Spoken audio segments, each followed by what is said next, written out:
angielsko. Realizacje z autorstwa Manrique, Projects by Manrique, created in analogy to nature, distinguished by fluidity of forms and a free plastic way of shaping, classified as organic architecture, can be an example of a synergy-focused approach to the design of architectural spaces. Forms that are extracted from elements of nature, often perceived as sculptures, appear as integral components of the landscape, marked with a function. These specific continuum with surprising shapes of works of art may indicate humility towards the existing landscape and the changes taking place in it. Fakturalność struktur, która oferuje możliwość głębszej, What was of interest to César Manrique? The texture of the structures, the haptic recognition of the terrain that completes the picture of the whole of César Manrique's unique creations, which enter nature's territory without permission and annex it piece by piece without harming it in any way. Rather, his actions help to expose the interesting fragments of nooks, crannies, and crevices, showing us that any place is suitable for creating a space that is unconventional, functional, and at the same time familiar in the existing environment. The authors play on available materials, which are boldly integrated into the chosen space, constitute the building blocks for the interiors and exteriors of the buildings, often appearing as temporary installations. The artist altered the landscape slightly to paint it in his own way, but in a way that opened new possibilities for tourism, without excessive interference, without overusing scale, respecting the context in harmony with what is around him. The effects of his creative activities constantly delight visitors with their aesthetics, the choice of compositional elements, and a balance of proportions and construction of a hierarchy of expressions. Prezentowana twórczość architektoniczna stanowi modelowy przykład pogłębionej analizy i architectural work is a model example of an in-depth analysis and sensitivity to the surrounding landscape, as well as cultural and architectural context, resulting in a concept that is coherent, i projektowania architectonicznego, especially concerning the establishment of a way of spatial planning and architectural design throughout the island. A holistic approach derived from respectful tradition, the natural environment, attachment and love for the homeland, combined with a limitless imagination, is translated into a way of life for the island's inhabitants. Promotion of the area and the development of tourism, despite the unusual approach to the general policies of the tourist sector.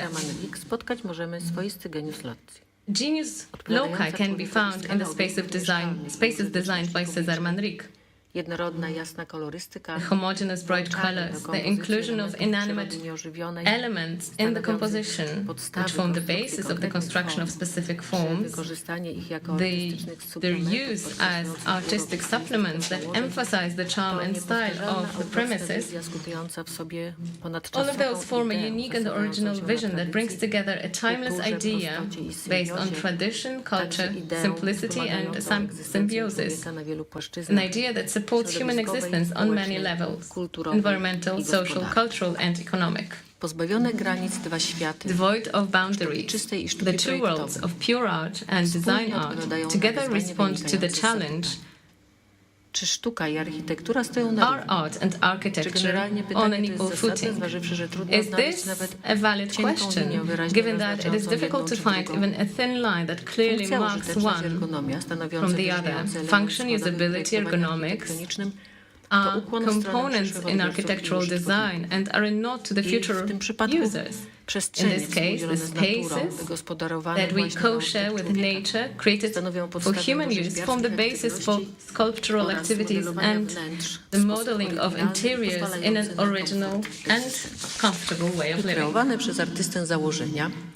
The cave formations created by the artists Jamos del Agua, the Cactus Garden, Mirador del Rio, the Tinanfaya National Park, his house in Taro, which houses the César Manrique Foundation Museum, are important points on the tourist map of the island. These are recognizable and fascinating, and to this day they still exude a boldness in the decision-making process, bordering on madness when considered in terms of classically conceived architectural forms, corridors between rocks, guided by light seeping from hidden sources or marked by the white of uneven surfaces, well-thought-out steps.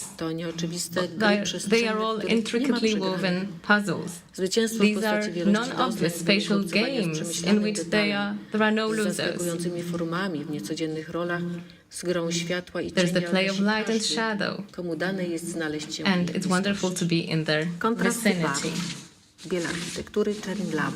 The color contrasts the white of the architecture, the black of the lava, the volcanic ash, the green of the plantings, and the turquoise of the water are components of autonomous works of art. What is significant?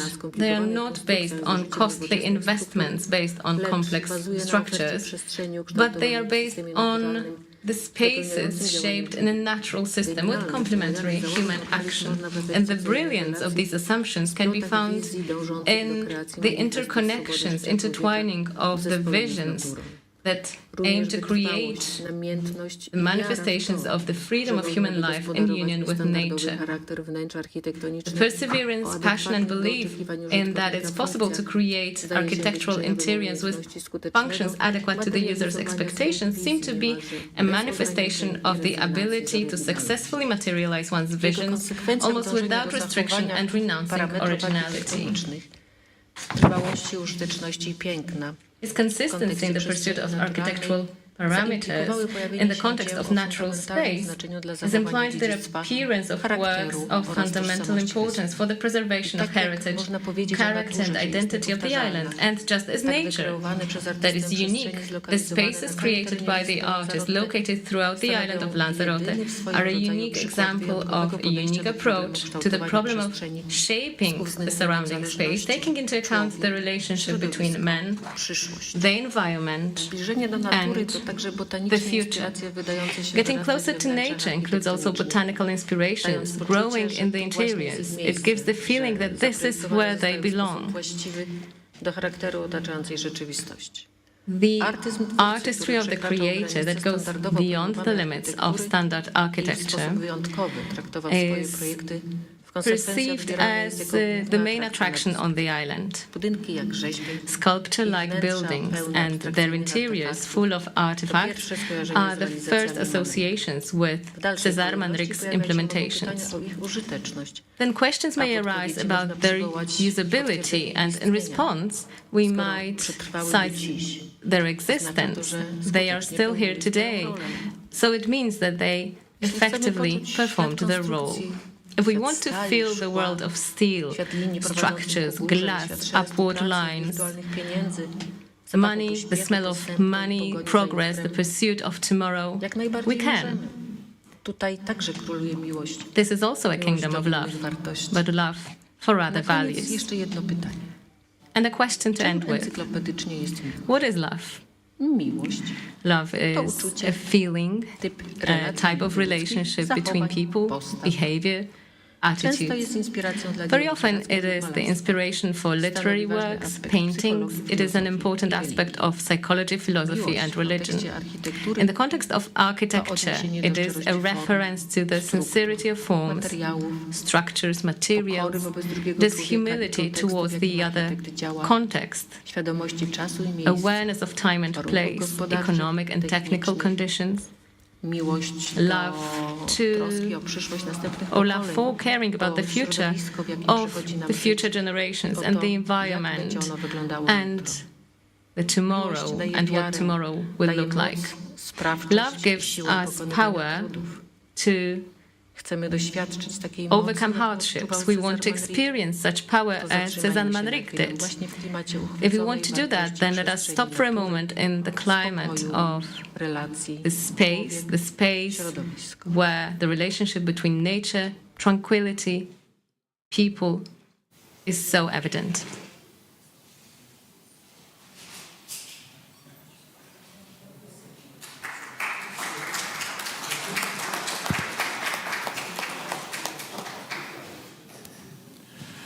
Dziękujemy za Well, thank you.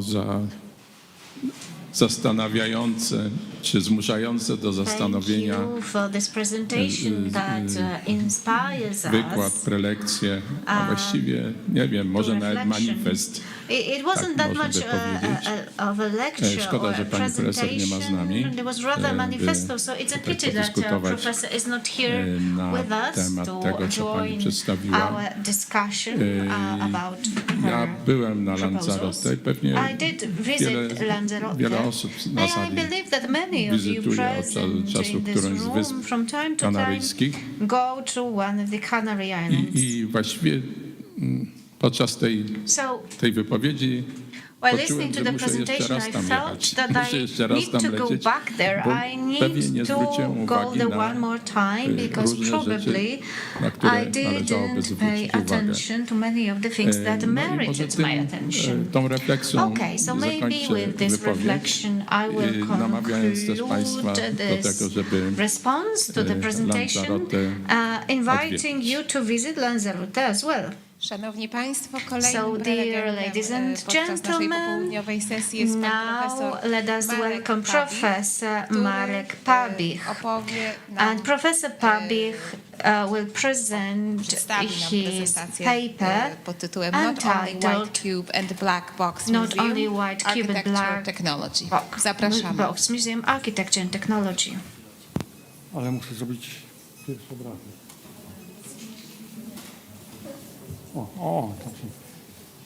Przepraszam, jestem tym bardziej w stresie po tak ciepłym głosie do Kasi, która apologize. I'm even more stressed having listened to Kasia, who has this beautiful voice of a radio speaker.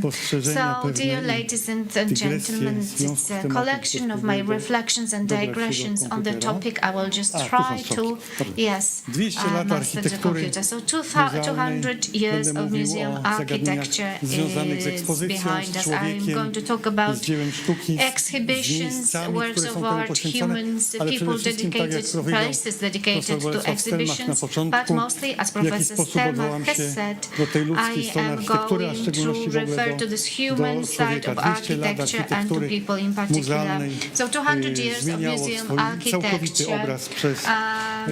and a complete transformation over the decades, over the years. The more we move towards contemporaneity, the more we see digital art in museum spaces. So it actually turns out that we no longer need space. It is enough to have glasses, goggles, and you can experience virtual art. You need nothing. Sometimes it seems that the white box is a thing of the past and the black box is also a thing of the past, and nobody wants to be placed inside of a black box unless you are at a cinema. So virtuality, digital art is all over the place, and the visitors are not that much interested in what the technology is about. They want to experience the work. It's all about emotions, and the digital art obviously starts in 1995 when the Canadian artist Charlotte Davis presented her digital movie Cosmos. So that digital technologies support artists. We know that art keeps evolving, keeps changing. We have also violence in art. We have works, exhibitions that are today available to viewers who are 18 or older. There is an application, Acute Art, which is very useful for ordinary people who want to go into artist studios, and it also supports artists who create the works, the films. And for instance, Anish Kapoor created a film that symbolizes vertigo, and through vertigo, well, it's just a shot from this movie. He tries to penetrate inside our bodies and represent what is happening when we experience vertigo.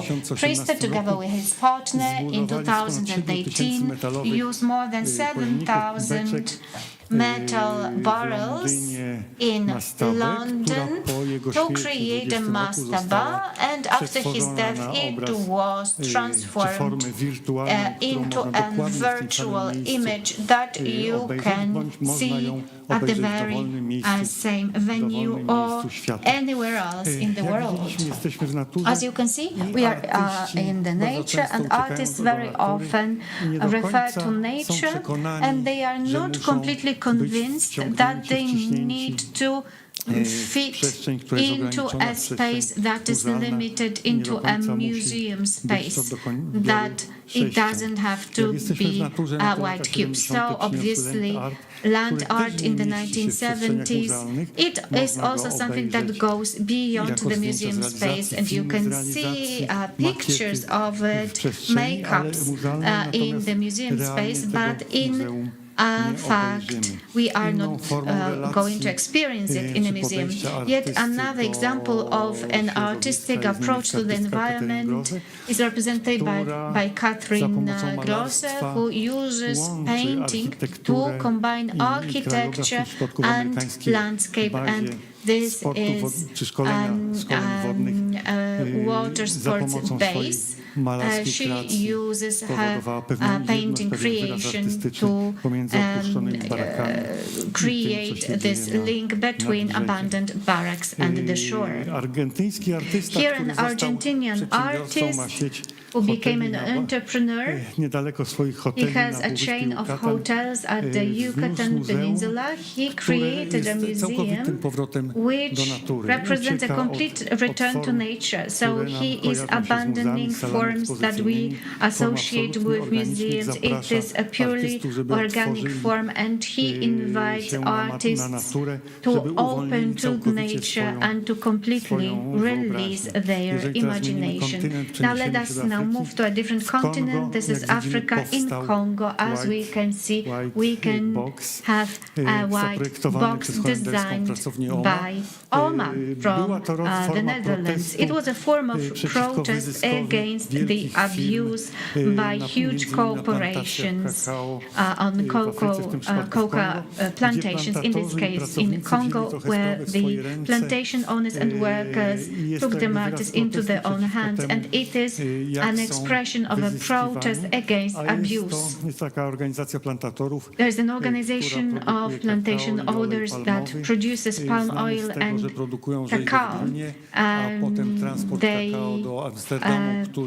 transport cacao to Amsterdam, which is the biggest port transporting cacao, and there is one company that produces in 3D chocolate sculptures using these materials. As you can see, workers took matters into their own hands. They took shovels and they organized the entire building and the area around it. But also artists transform architecture, or they create these references to everyday use objects, and they give us tools. They give us tools, rakes, shovels, so that we are able to extract something from the land. And once we do that, we go to a museum, we read, we watch, and we need to do some exercise, stretch our back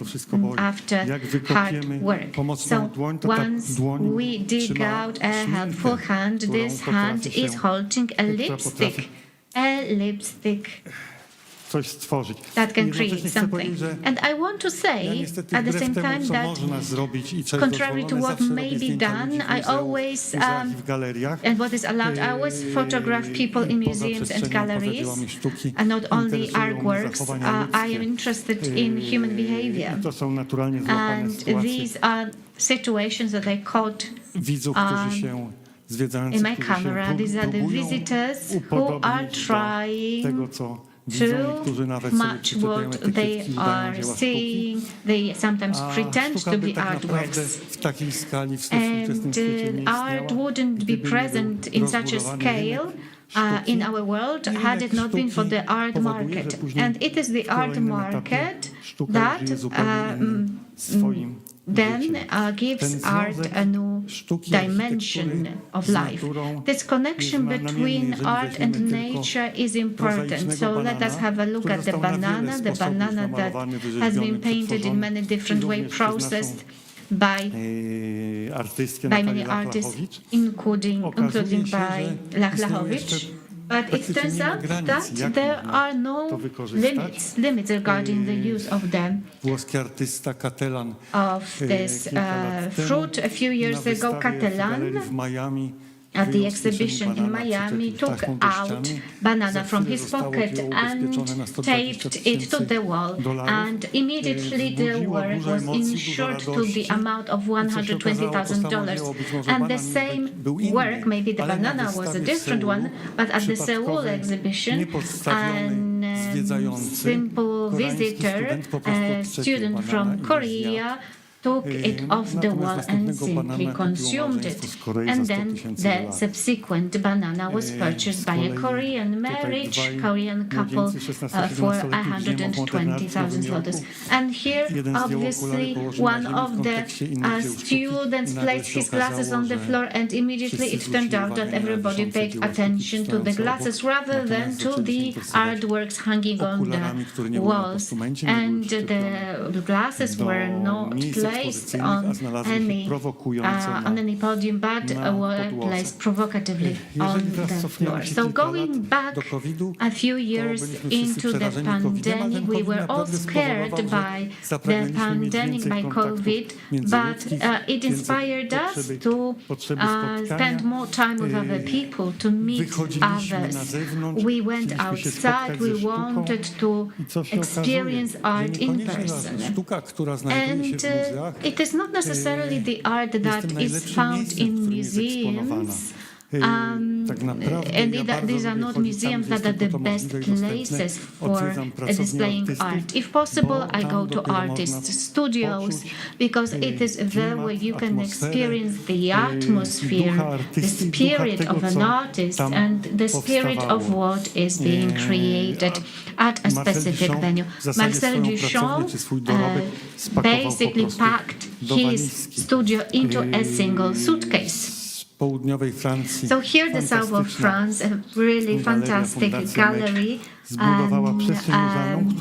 created by a foundation. This is a museum space that refers to the Miro's studio in Majorca. So it is something that has been designed, the space has been designed on the basis of the space where Miro operated. And this is the best way to experience artists' space and works in the context of the space in which they were created. But the white space, the white box, white cube still exists. Even artists refer to this space. Baselitz, a German artist, many years ago created this ideal model of exhibition space where 4 rooms were equal. There was no hierarchy between them. 20 years later, Christian Jankowski, again from Germany, transformed a railway station, creating a similar cube, but yet a black cube in which he displayed his art, video art, referring to the idea of camera obscura. Camera obscura has always served for us as a model, because artists were quite willing to take over old factories. They painted walls black, and oftentimes this display space, this exhibition space, is a testimony to the ideas of the artist who functioned in a specific area. But apart from these white and black spaces, we have this gray zone which is undefined in terms of its dimension, but it is a space for artists who present art. This is the Museum of Modern Art, actually. This presentation lasted for 1 month during the museum opening hours, and artists directed by Maria Hasabi, just moved at a slow pace, almost imperceptible. The idea of the gray zone is also encompassing of the invitation to join the artists. So the public has a different relationship with the artists, and the technology and technique are not necessary for the artist to create something. Mówiąc cały czas o człowieku, So, ludzie, przenosimy się teraz focusing all the na time nasz on kontynent, humans, let us move do on back nieprawdopodobnej to kolekcji.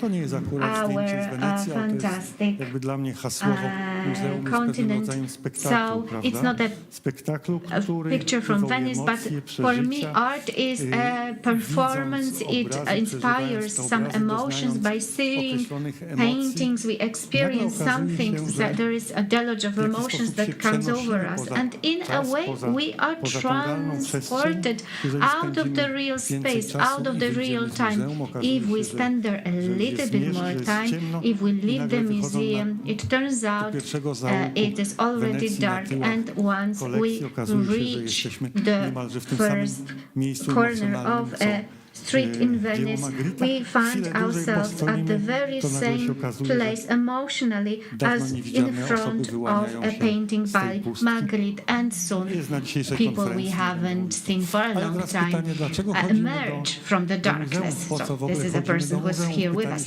So why do we go to a museum? The question seems quite simple and obvious. We want to have contact with the works of art and so on, but to tell you the truth, this contact takes various forms.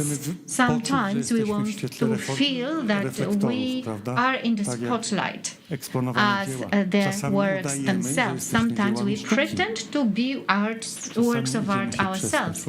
Sometimes we just want to have a nap. Wtapiamy się w obrazy. So we blend into the pictures, into the images. Stajemy się prawie że częścią We obrazów, albo być become może almost a te part obrazy of są the częścią images, or nas. To maybe jest the kwestia images become a part of us. It is a question of interpretation. Kilka lat temu A few years ago, the foundation, Louis Vuitton Foundation in Paris organized a retrospective of two British artists, I co się okazuje? Gilbert and George, and również przychodzili ludzie, what którzy happened? myśleli, że są częścią kolekcji. There were also people who thought that they were a part of the collection. Pejoratywnie. I'm not Przychodzili ludzie, którzy obviously próbowali wniknąć w te obrazy, a być może oni po prostu here wyszli, może oni to byli laugh at wirtualni, them. a Maybe sztuka they were prawdziwa. virtual and the art was real, or the other way around. Last year at the Picasso Museum in Paris, there was an incredible exhibition przez brytyjskiego dyktatora created by Paul Smith, the British fashion dictator, who selected some of the works na terenie Marais i zainteresował się from the collection and twórczości Picassa i przede focus wszystkim on certain phases in Picasso's artistic activity, and in particular focusing on color. And he exhibited these works in a specific context against very colorful patterned walls.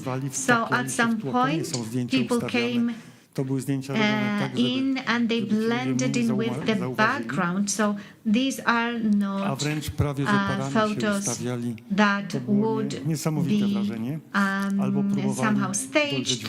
So these are just people who came to view the exhibition, also looking to find themselves. Maybe we come to museums to understand ourselves, our own nature, and the burdens we carry, or maybe perhaps we want to simply experience a true work of art. Maybe we want to find relationships between art and reality. And maybe simply we want to experience a place where works of art were created. And this is why I go to Giverny, where you can experience the work of artists differently, because you are at the spot where these works were created. And to conclude, art needs a wall. Thank you very much.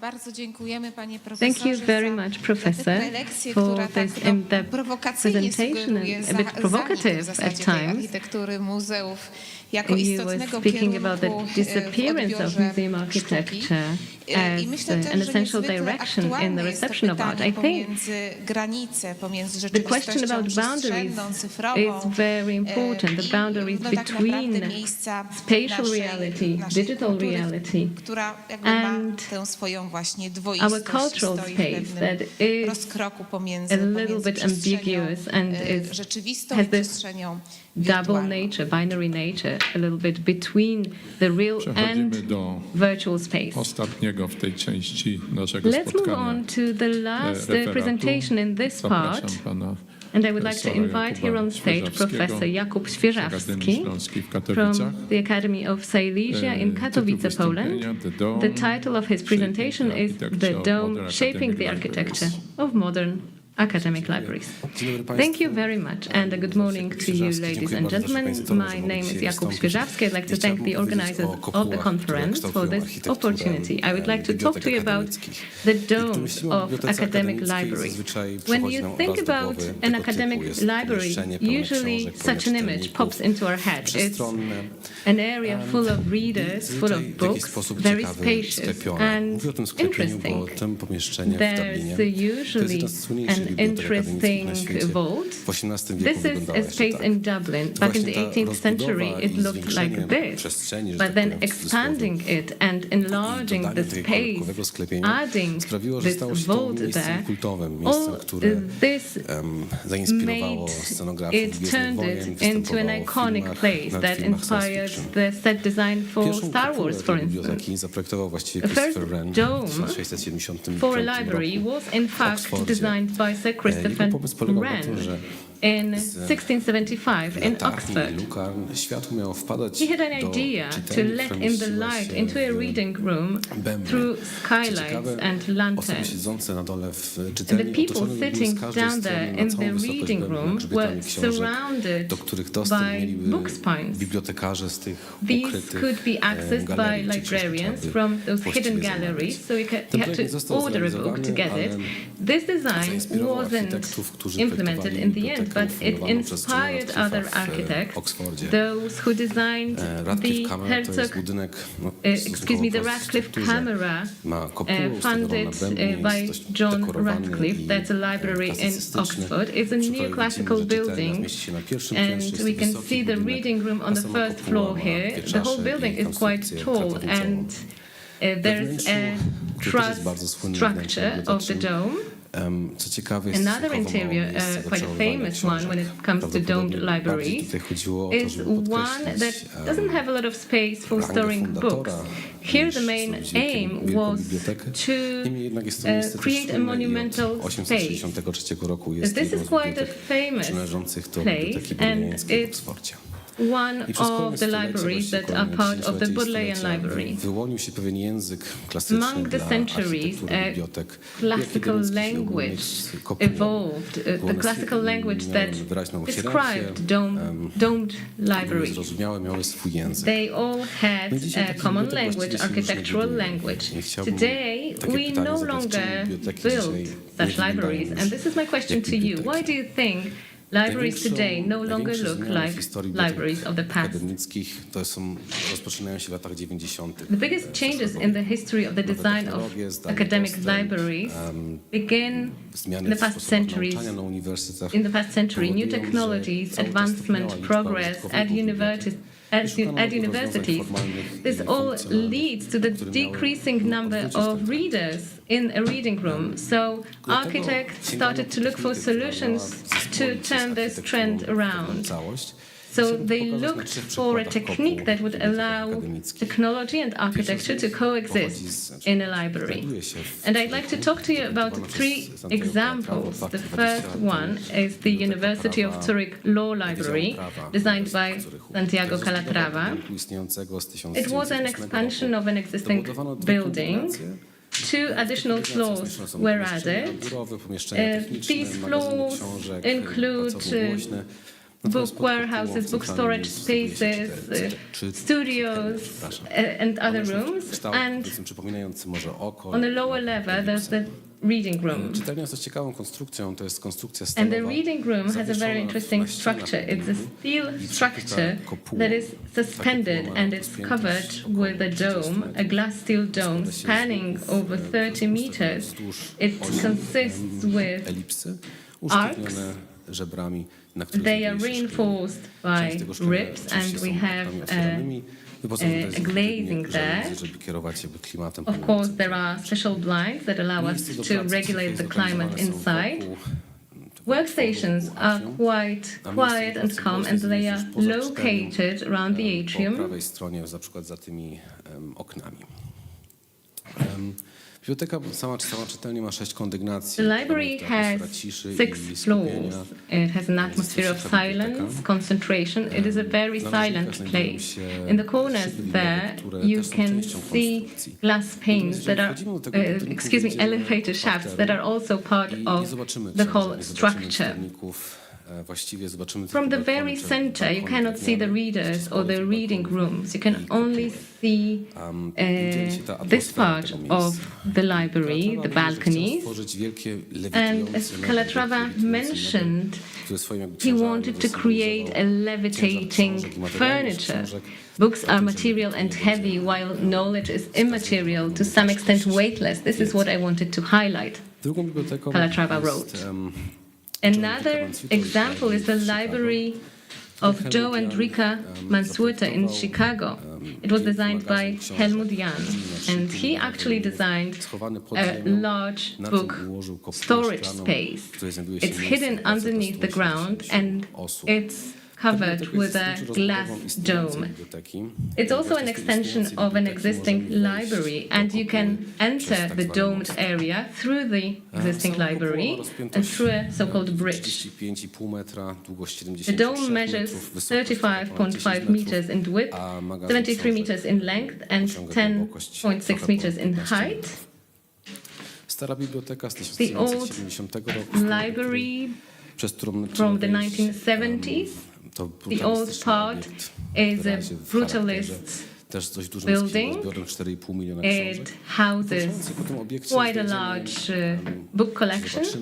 And when you walk around this part, you can see through the windows there, you can see the domed part, the new library, and through this bridge I mentioned, you can enter the domed part. The space there is rather calm. The buzzing of the air conditioning system might be a little bit irritating, I have to admit, but all fittings and fixtures, the furniture, lighting system, it was all integrated with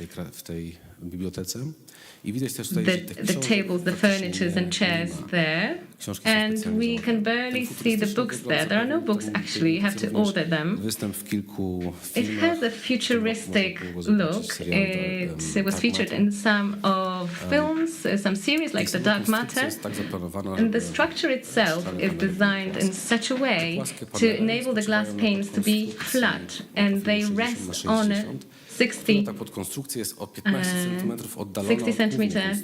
centimeter structure.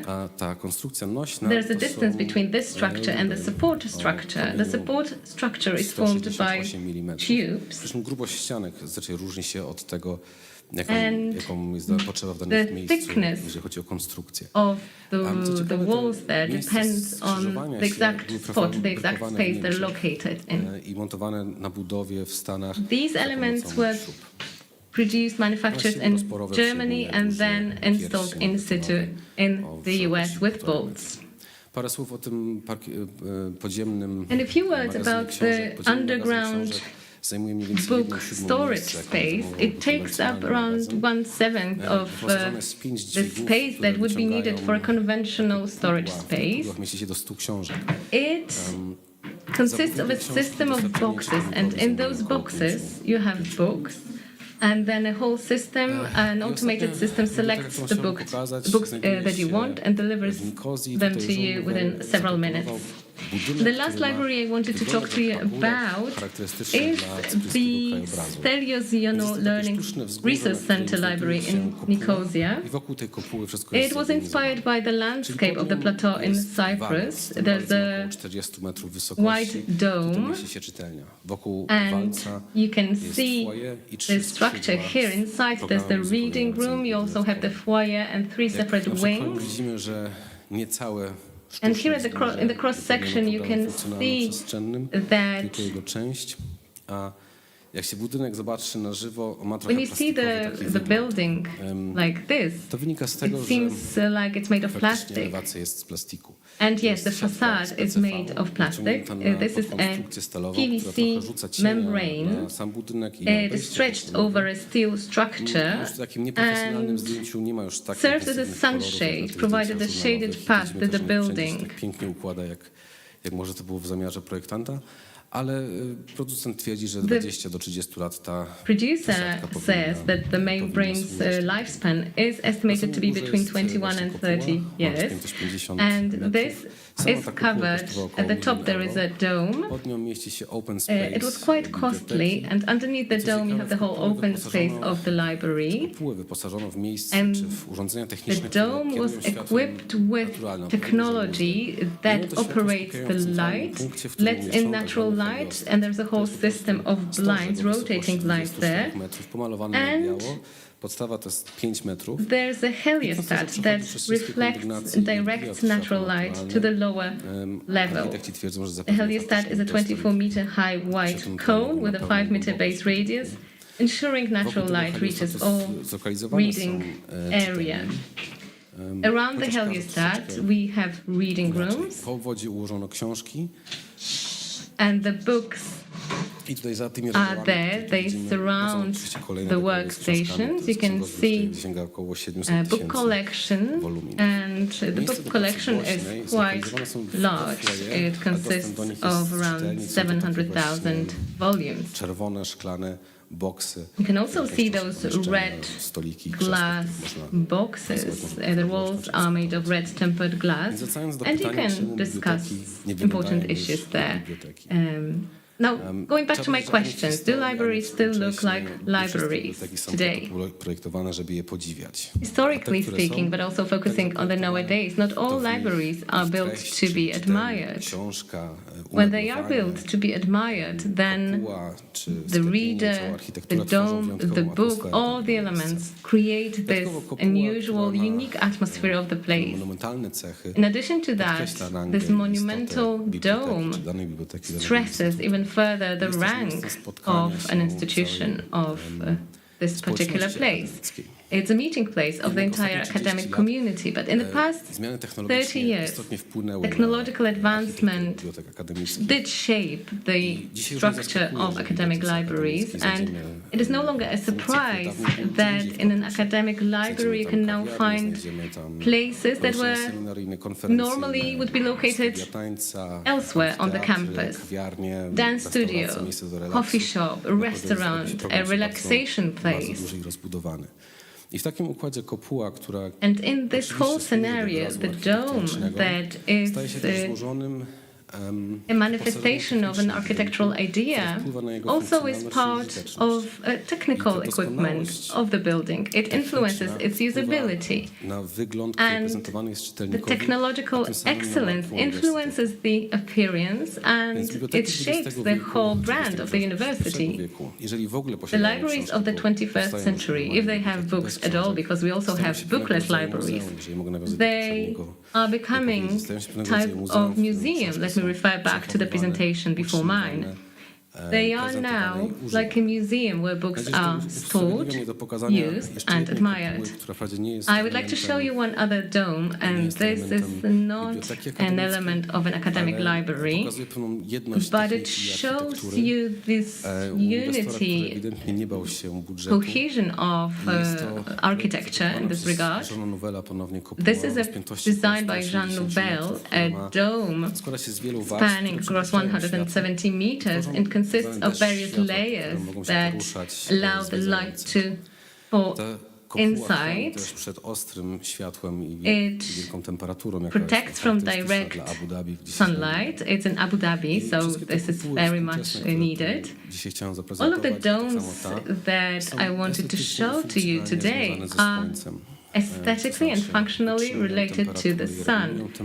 Their function is to maintain and regulate temperature. They filter light, direct light when needed, and they also form the unique character of a place or an institution. Thank you for your attention. Dziękuję bardzo. Thank you very much. Dziękuję bardzo za Thank you for wymagający jednak jakiegoś komentarza. Thank you for this presentation that does require a comment. Profesorowi nasunęło mi się skojarzenie z I also had the association with the presentation by Professor Pabich. I taka refleksja, że jeśli And nie I have the potrzeba following muzeów, reflection. If we don't need museums anymore, obcować ze sztuką, and if we can experience art in many different ways, not necessarily by visiting a gallery, nam bibliotek, jak we widać. don't need libraries anymore.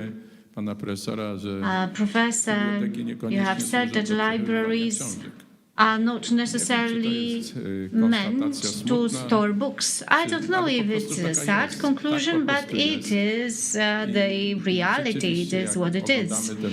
And indeed, when we see these new projects, not all of the designs are new, but all of them are contemporary,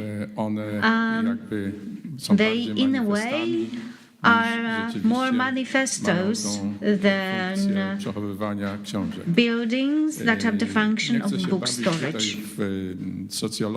And I'm not a sociologist, but I am wondering how many of us would raise your hands if I asked you whether you have visited the academic library at your university over the last month. I have to admit that I haven't visited my library, but I did visit the website of my library and I did read articles online. So this is what it looks like. We'll see what the situation will be in the future. Dear ladies and gentlemen, let me announce a coffee break that will last until 3:30. See you in 15 minutes.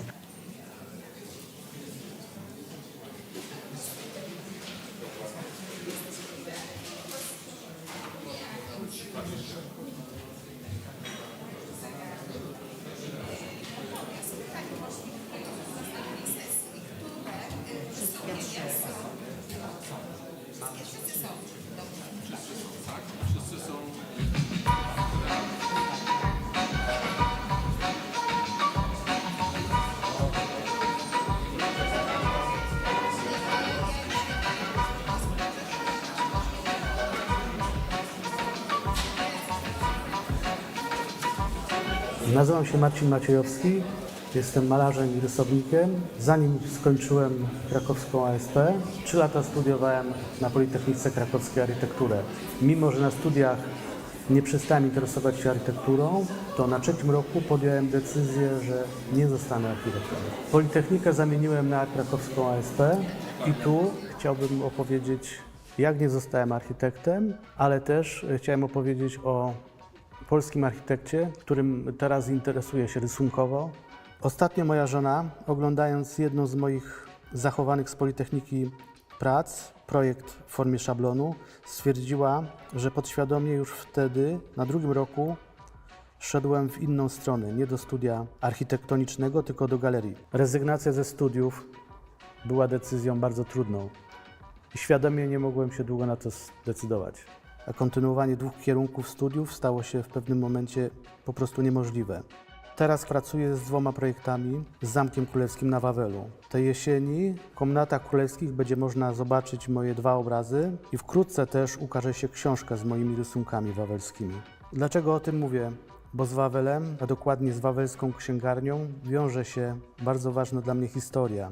Jako student architektury trafiłem kiedyś do księgarni na Wawelu i wydając wszystkie swoje pieniądze kupiłem 2 albumy Picassa. Oglądając obrazy Picassa w tych książkach znalazłem w sobie energię do decyzji o rezygnacji z architektury i pójścia drogą artysty. W tych miesiącach zajmuję się Wawelem i opracowuję te swoje zainteresowania rysunkowo, przy czym traktuję to, co dzieje się na zamku architektonicznie i artystycznie, mimo że mamy do czynienia tam z tkanką historyczną. Jak teraz popatrzycie na katedrę wawelską, to zobaczycie wieżę, którą zaprojektował 300 lat temu Kacper Barzanka. Łatwo ją rozpoznać, bo w tym roku została opakowana w niebieskie rusztowanie. Dla mnie wygląda jak eksperymentalna, nowoczesna bryła architektoniczna. Uwielbiamy z moją żoną Patrycją oglądać ją z różnych perspektyw, jak monet katedry w Rouen, bo kolor materiału tego rusztowania zmienia się pod wpływem światła.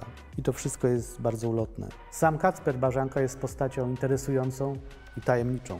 I dla mnie wśród innych wawelskich tematów inspirującą. Jego dzieło, hełm wieży zegarowej katedry wawelskiej, góruje nad całym miastem. A dziś przez renowację możemy je zobaczyć w nowoczesnej wersji.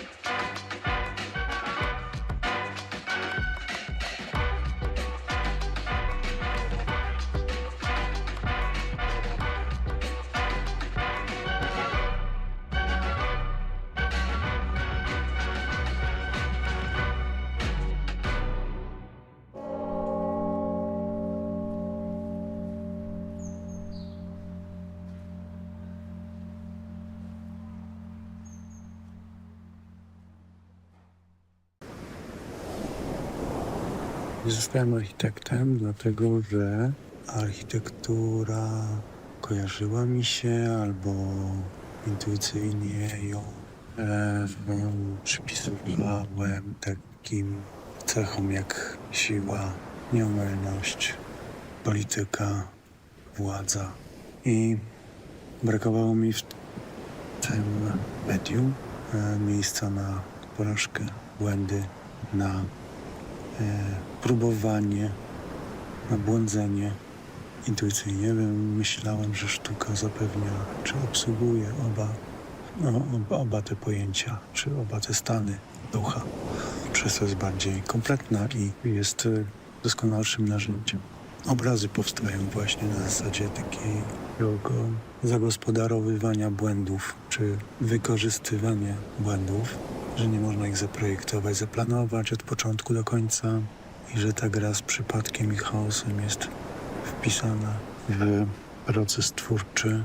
A dom to jest trochę moja porażka, bo do dzisiaj jeszcze nie postawiłem domu, nie zbudowałem domu. Mimo wielu podjętych prób próbuję cały czas znaleźć miejsce i sensowną formę dla domu. Spędzam teraz zimy na pustynnej wyspie i znalazłem tutaj takie miejsce, które mógł być domem. I jest to wspaniały materiał na dom. Ma swoją historię i taką inspirującą symbolikę, bo jest to porzucona albo nieaktywna już ze względu na zmiany klimatyczne alchibę, czyli studnia. Jest to taki zbiornik retencyjny czy rezerwuar na wodę, który służył ludziom do gromadzenia sezonowych nadmiarów wody. Pozwalał im przetrwać po prostu. Więc ten dom już jest. Ta alchibę, ta budowla już zawiera dom. Dom miałby 300 metrów kwadratowych. Ma już ściany. Ściany są piękne. Nic bym z nimi nie robił. Mój znajomy architekt zaprojektował samonośny żelbetowy dach, który został przykryty materiałem pustynnym, czyli piaskiem, kamieniami. W ten sposób stałby się zupełnie niewidzialny, przynajmniej dla oka satelity. Ten projekt jest z gatunku architektury utopijnej. Jak sądzę, ta budowla nie może być przekształcona w dom. No samo fantazjowanie o tym jest jakoś inspirujące i takie ciekawe. bycie studentem architektury to nie jest jakieś zobowiązanie na całe życie, nie? Że to jest jakiś pierwszy krok. Ja bym powiedział, że nie żałuję, że spędziłem 2 lata na Politechnice, bo dzięki temu mam jakiś respekt do podstawowych praw fizyki.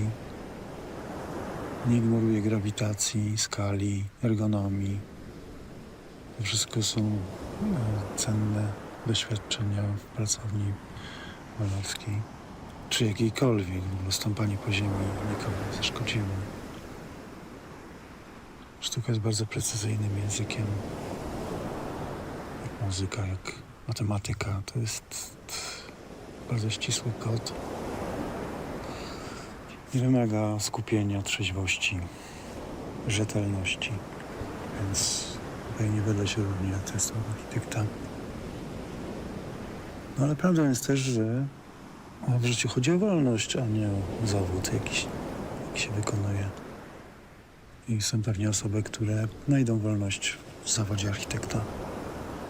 Ale jestem pewien, że są ludzie, których jakaś taka struktura osobowościowa pozwala w pełni rozwinąć wszystkie talenta i skrzydła i pozycję architekta.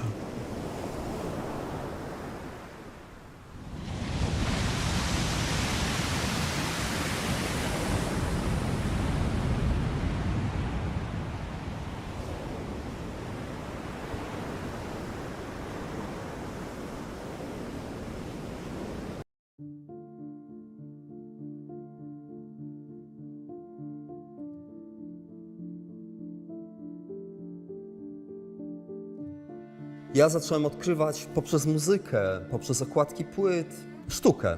I ja wiedziałem, że będąc w tym technikum nie będę ani technikiem, ani inżynierem po studiach, tylko chcę być artystą albo kimś, kto jest blisko sztuki. Pomyślałem sobie, że architektura jest trochę takim substytutem. Jest to bardzo konkretny zawód, jednocześnie jest to zawód, który zbliża mnie do sztuki. Ja dostałem się na tą architekturę, to był rok 92.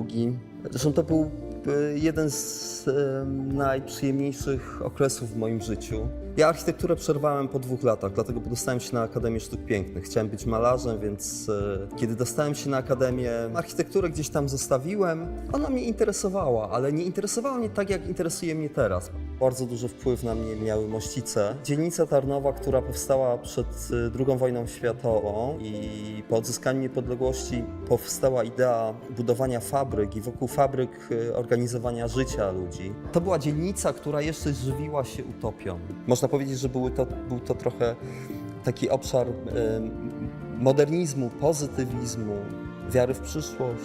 Jest takie miejsce, gdzie rzeka Biała wpada do Dunajca. I tam właśnie na tym obszarze powstała fabryka. Mieszkałem tak blisko fabryki, chociaż nie było to bardzo blisko, to na tyle blisko, że ja słyszałem, że w nocy słyszałem ten puls fabryki.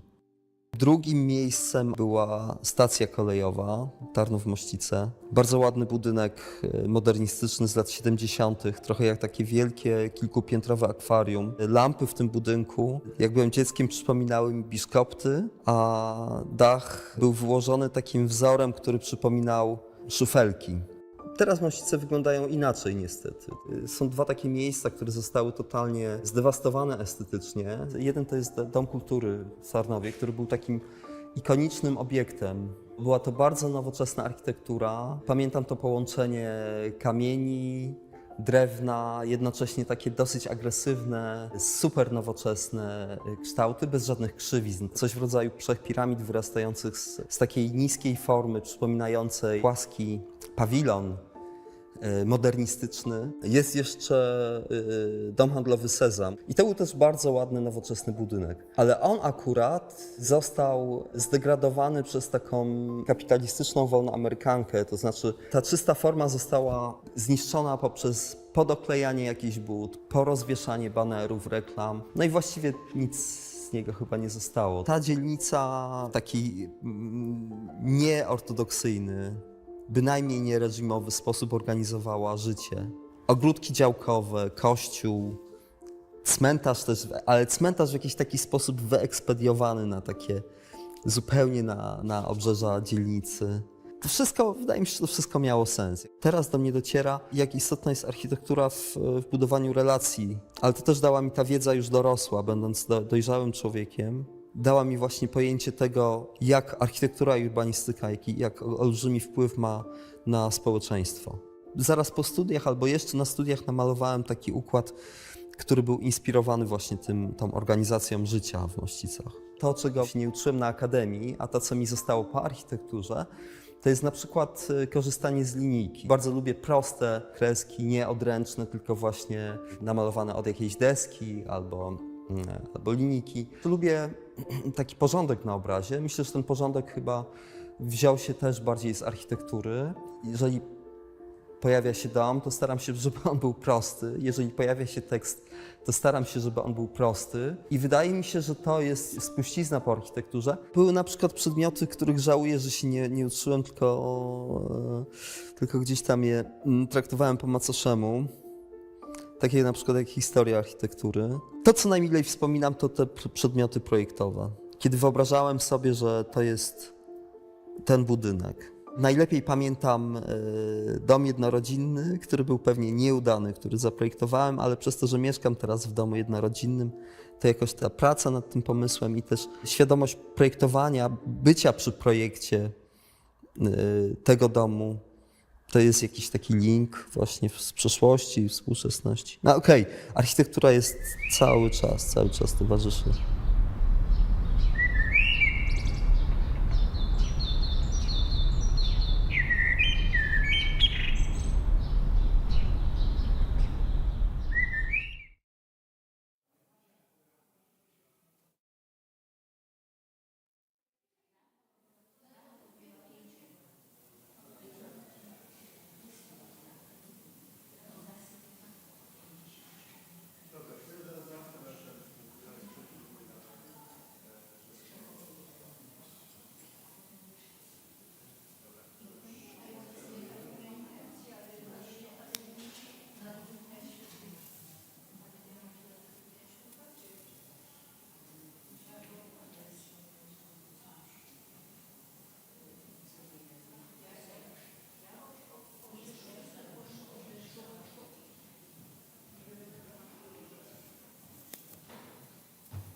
Ja już Państwa nie zapowiadam, Państwo muszą krzyknąć sami, że startują i już.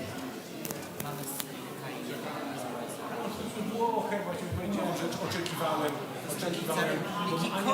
bo Ania powiedziała,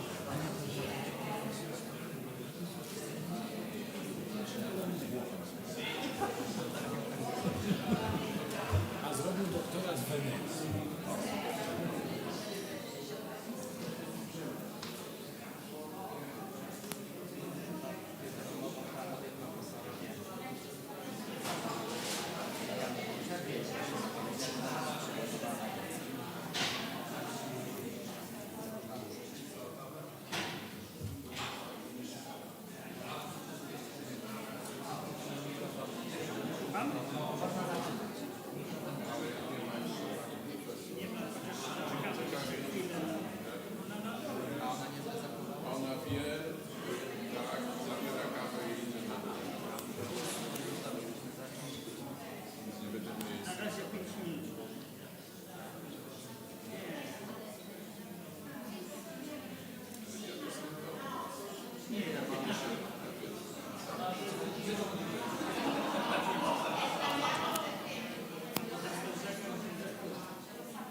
Dyskusja półgodzinna. Jutro. Zawsze dostaję ten quiz, dyskusję przesuwamy na wieczór. Albo na jutro. Panie profesorze. Dyskusja to powinna być super. Na samym początku a może w przyszłości? Ludzie zmęczeni.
Zaczynamy powoli.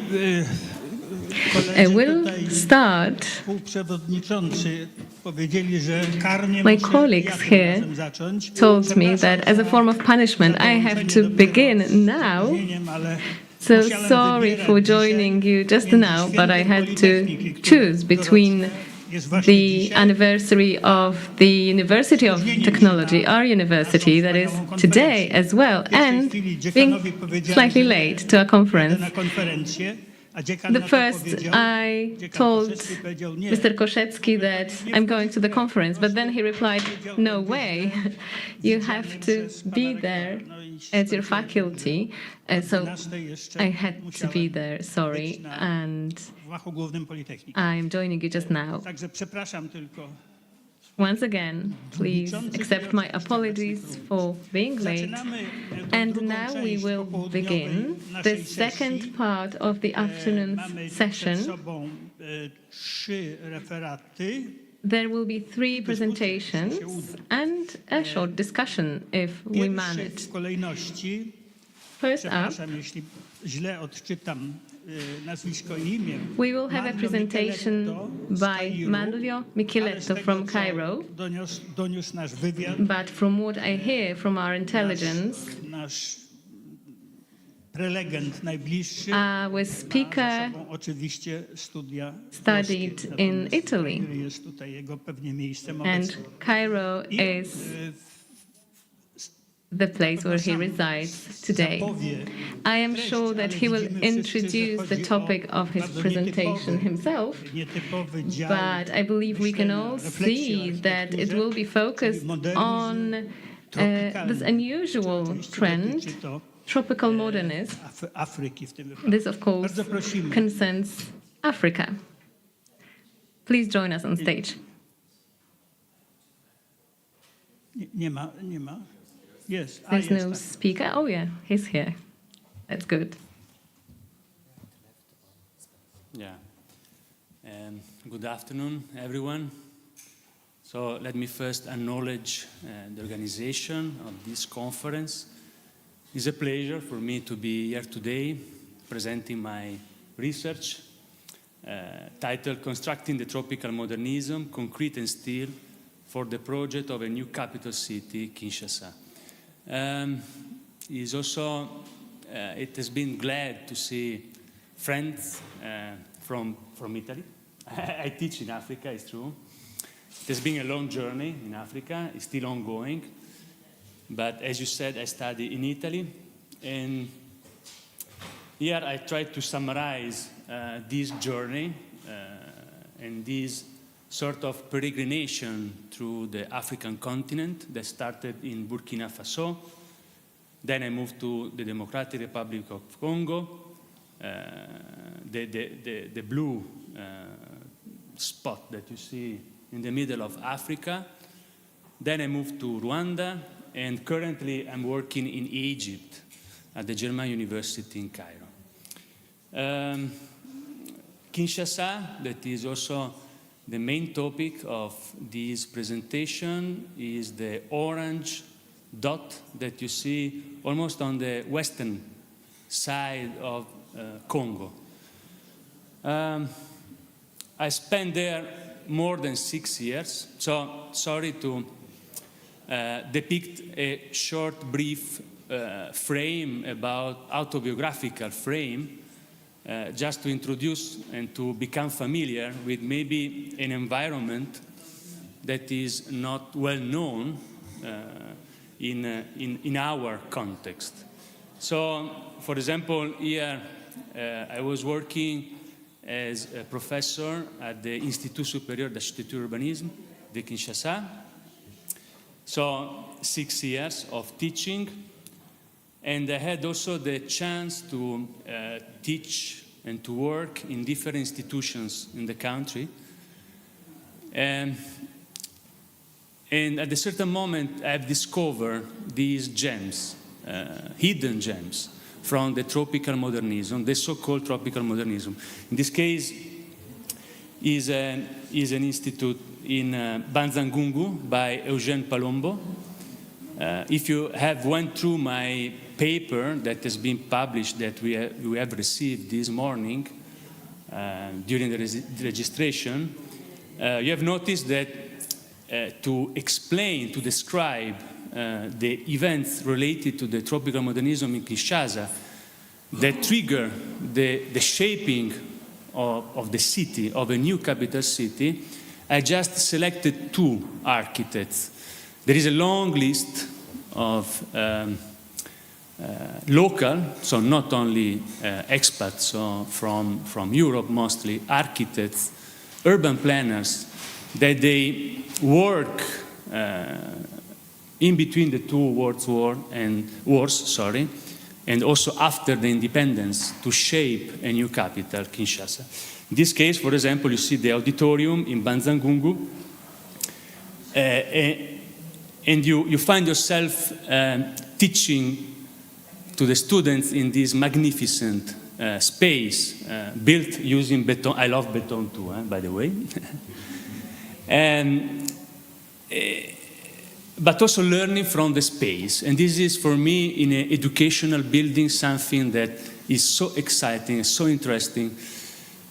And so when I was seeing before the new libraries, I was quite concerned about what we are building, frankly, nowadays. And I taught also to the Polytechnique in Kinshasa, and this is the building that is hosting the faculties of civil engineering and architecture. Is known because Richard Neutra, at a certain moment, visited Congo and expressly wanted to visit this campus. And this building that Neutra criticized for its monumentality, by the way, is complying with the rules and the principles of the tropical modernism. This is something that maybe we will become more familiar later during the presentation. By the way, I start with a very short, maybe I don't know if I'm taking too much time, but a sort of historical background on the traditional way of building, what we call vernacular architecture, architecture without architects, Rudowski. But for example, me that I'm passionate in postcards, on one side of the postcard you see a traditional construction, a traditional hut in Kasai, that is in the middle of Congo. But if you turn, the postcard is written "L'Afrique disparaît," quite provocative, because it has been printed out by the colonizer. So it's not the African architecture that is moving away, that is literally cleaned up from its ground. By the way, so I moved then to the 1915 with the first construction or buildings using durable materials. So they also introduce a new system for them. And you see buildings lifted up on pilotis to protect, to ventilate, so to get a good hygrometry inside the building. And then we moved to the 20s. Kinshasa was called Leopoldville, so the city of Leopold. Just to tell you, Leopold, the Belgian emperor, decided that Congo was his own private property, was not even classified as a state, was a private property. Suddenly, the need of transforming an outpost, a sort of military compound, in a real city, trigger the use of new materials, or the most modern materials that on that period of time were available. For example, this is the first multi-stories building built with cast iron. We know the history of cast iron from another continent, on the other side of the Atlantic Sea. But in this case, this building, the Hotel ABC, was built in a sort of Art Deco because, by the way, it has been influenced by the Belgian architectural trend of that period. But not only. So you see the construction in cast iron, very interesting. The highest building for 1 decade built in the sub-Saharan Africa.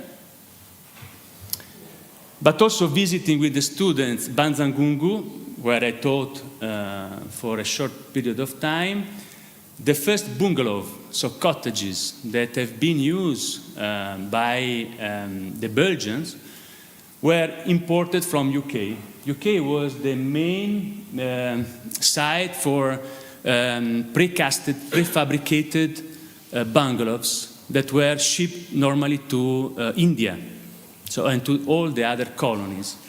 And the Belgian, if you know a bit of, geographically,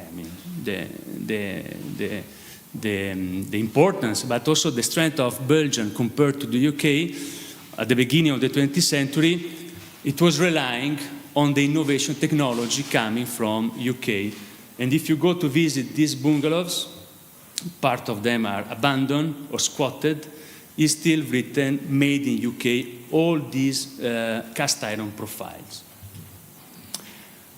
I moved to the construction of a city, the architecture also of a city, of Kinshasa. So to 1 year before the independence, 1959. This is a screenshot of the city of Kinshasa with, in the middle, on the northern part, facing the river Congo, let me call it the historical core of Leopoldville and Kinshasa, with a monumental boulevard. And then you see on the southern part all these satellites, all these Siedlungen, let me say, just to pick from someone that I know very well, that I studied a lot. And all these Siedlungen or satellite settlements are the settlement of the locals, okay, the local people. How to explain what is going on, by the way, because we start from a very primitive outpost, a sort of military compound. We moved then to a Leopoldville, a sort of capital city, and then to Kinshasa in 1960, before the independence. I refer in this case to urban forms, les formes urbaines, Panerai, and this homage à Ernest May, to development of the urban block. And I flip it, something that I was used to show to my students. How a planned city, Kinshasa, for 400,000 people, now is hosting the same city, almost 20 million people, with the same infrastructures. The same infrastructures. So from a planned city, 1940, if you take and if you visit now on the ground the situation and you assess what is going on, we have to revert the sequence of this homage. I call it homage à Kinshasa. So as it was the year of the independence, 1960, for most of the African countries, by the way, Ghana has been the first one, and then all the others, a tropical city plan, the number of buildings, the density of the city everything was planned. This is the same boulevard, 2024, so nowadays, and you see that the architecture that is shaping the city has changed, the references have changed, but also the infrastructure that were part of the initial project of Kinshasa are still there, and they have to support and to bear the load of 20 million people. And then you spot also these, we call it Dubai architecture. That has nothing to do, by the way, with Dubai. This is also very interesting and fun. By the way, to import an architecture that has nothing to do from even the place where it's been developed. So the glazed curtain wall buildings, that they need the use of machineries to function. This is one of the Siedlungen that I showed you before, that if you know Leistikov and these paintings that he depicted for Braunheim in Frankfurt am Main are very similar. The use of colors and the orientation, so all these principles coming from the modern movement, rationalism. And now I show you the same settlement that has been occupied totally, so the density multiplied by 10, even more. So you may say, but this is a natural process, because we know that the city built itself over time, so it's a sort of natural process, but the problem of Kinshasa is that this process has never been regulated. Up to now, the only master plan that we have is 1975, during the Mobutu era. Up to now, 2024, Kinshasa is building itself, so it's growing without any master plan, without any guideline. And this is, for me, coming, as you said, I studied in Italy, but coming from Venice, a certain kind of school and mindset.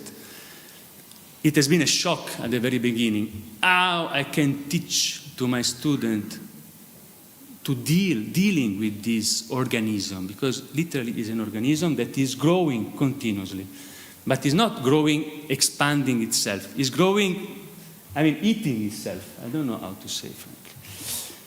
By the way, we go back to the steel and concrete. La Compagnie Congolaise de Construction started also to prefabricate, because now, if you are, let me say, a bit provocative definition, owning an African state, and you want to modernize this state, in the there is a typo, it's on the 40s, it's not on the 1914, of course.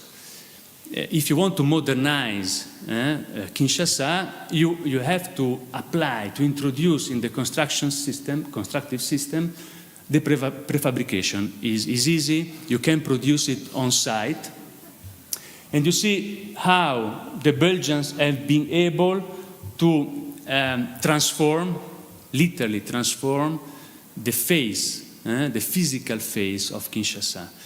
So from the ABC, cast iron Giza, cast iron building, they moved to steel and concrete. And this is, Forescom has been for decades the highest building in the sub-Saharan countries. So a sort of iconic building when you wanted to represent the architectural developments in Africa.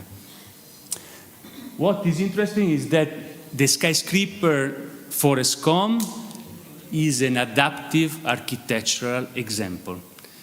It's not just I use concrete because I want to become modern. I use concrete, but contextualizing concrete. And this is what we have to learn from this experience, from this chapter, architectural chapter of the modern movement. This is the most exciting part, but also the most difficult to teach, to transfer.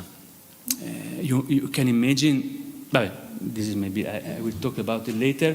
This is the completion, when they complete the construction of the Forescom building.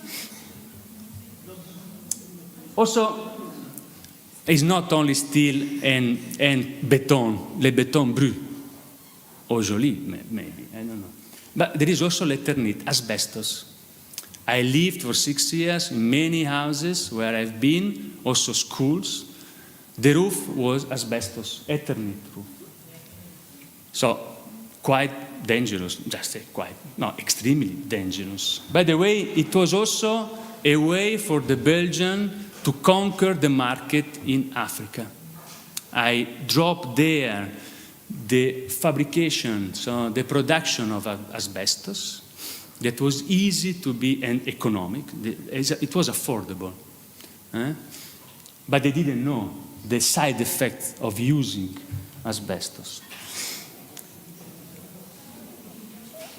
At the end, we go back always to Le Corbusier, because if we want to understand the introduction of steel and concrete in the tropical modernism, we have also to remember the grandfather of the tropical modernism. That launch, that throw the stone on the lake, use this metaphor. So la maison locative, Ponsic, in Algiers, and Claude Lorenz, that in Kinshasa is working for Sabena, Bruxelles Airline, it's called nowadays, Sabena, to build the housing for the pilots. Claude Lorenz, through his father, he became a friend of Le Corbusier. And so when he has been called to design the housing for pilots of planes, the first idea is the machine for living in. But not only, there is also a fascination of providing a different way of living in this kind of environment of context.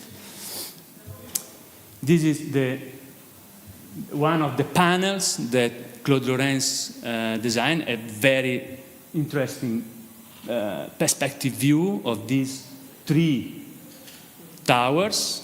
They built only two at the end. Steel and concrete to shape, to literally shape, to give, to assign a form to a tropical city. Is a sequence of duplex, one over another, like Le Corbusier, the same. This is something that I was usually showing to my students, how a piece, so the head, the ending volumes of l'unité d'habitation became suddenly a new way of living in Kinshasa. But so is the same? No, because even the modern movement that has been always labeled as anti-historical, anti-context, has been able to contextualize itself, so to become part of the environment. And so Claude Lorenz studied first the environment, the climate, which is the best orientation if we want to live in a duplex in Kinshasa, oriented north, and then you have to protect as much as possible from the sun hitting the most exposed elevations. And so Brie-Soleil, la maison locative Ponsic, Le Corbusier, is always a process of referring to something that already existed. We don't invent in architecture. We just upgrade something that already existed or was existing. This is a picture that I took from one of the apartments that I lived in during the 6 years. It's also a project designed by Claude Lorenz, Vangelo. This is another story. But this is the picture overlooking east side. So if you are on the north side, the Brie-Soleil are oriented horizontally. But when you have elevations on the east or on the west, the Brie-Soleil are becoming vertical. In this case, are turnable, so aluminium, after 60 years, perfect in terms of maintenance and conditions. And this is a picture of today, not 54, this is also a typo, I'm very sorry. All'Arrêt Mandela in Kinshasa, you see that the boulevard has become a sort of highway, a physical barrier, by the way, to the well-being of the city, let me say, tangible and intangible. And by the way, the two towers, after 60 years, are still standing, violated. Let me use this definition, but are still, for me, and also for the student, case studies, valuable case studies in understanding the heritage. The heritage is not just something that has to be pushed backward 2,000 years ago. The heritage is also a recent heritage. The problem is how you look at this heritage. For example, my students, the first time that I show the drawings of Lorenz, they were shocked. They didn't even know that the two towers were in Kinshasa. So also, you need to train your eyes on the way you look at architecture. And the intervention of my colleague before was saying that we don't need libraries. In the libraries, normally, we store the best books, the good practices. The city, now, it came up to my mind that also the city is a library, is an open-air library, where we store the best, and we have to also store the new best books, or the best new architectural buildings. But also we have permanences. So these element of the city, fragment of the city, that has to be preserved.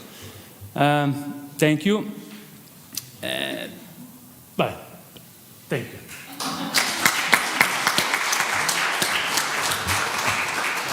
Thank you very much for your presentation. I think it was really fascinating and interesting to listen how deeply modern movement has spread between the continents, has spread between the cultures.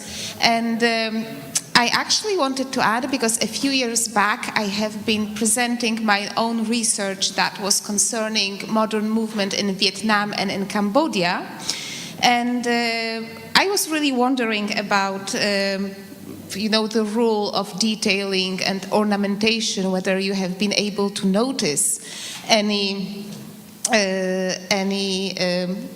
local contaminations apart from these examples that were more connected to climatic context of the building.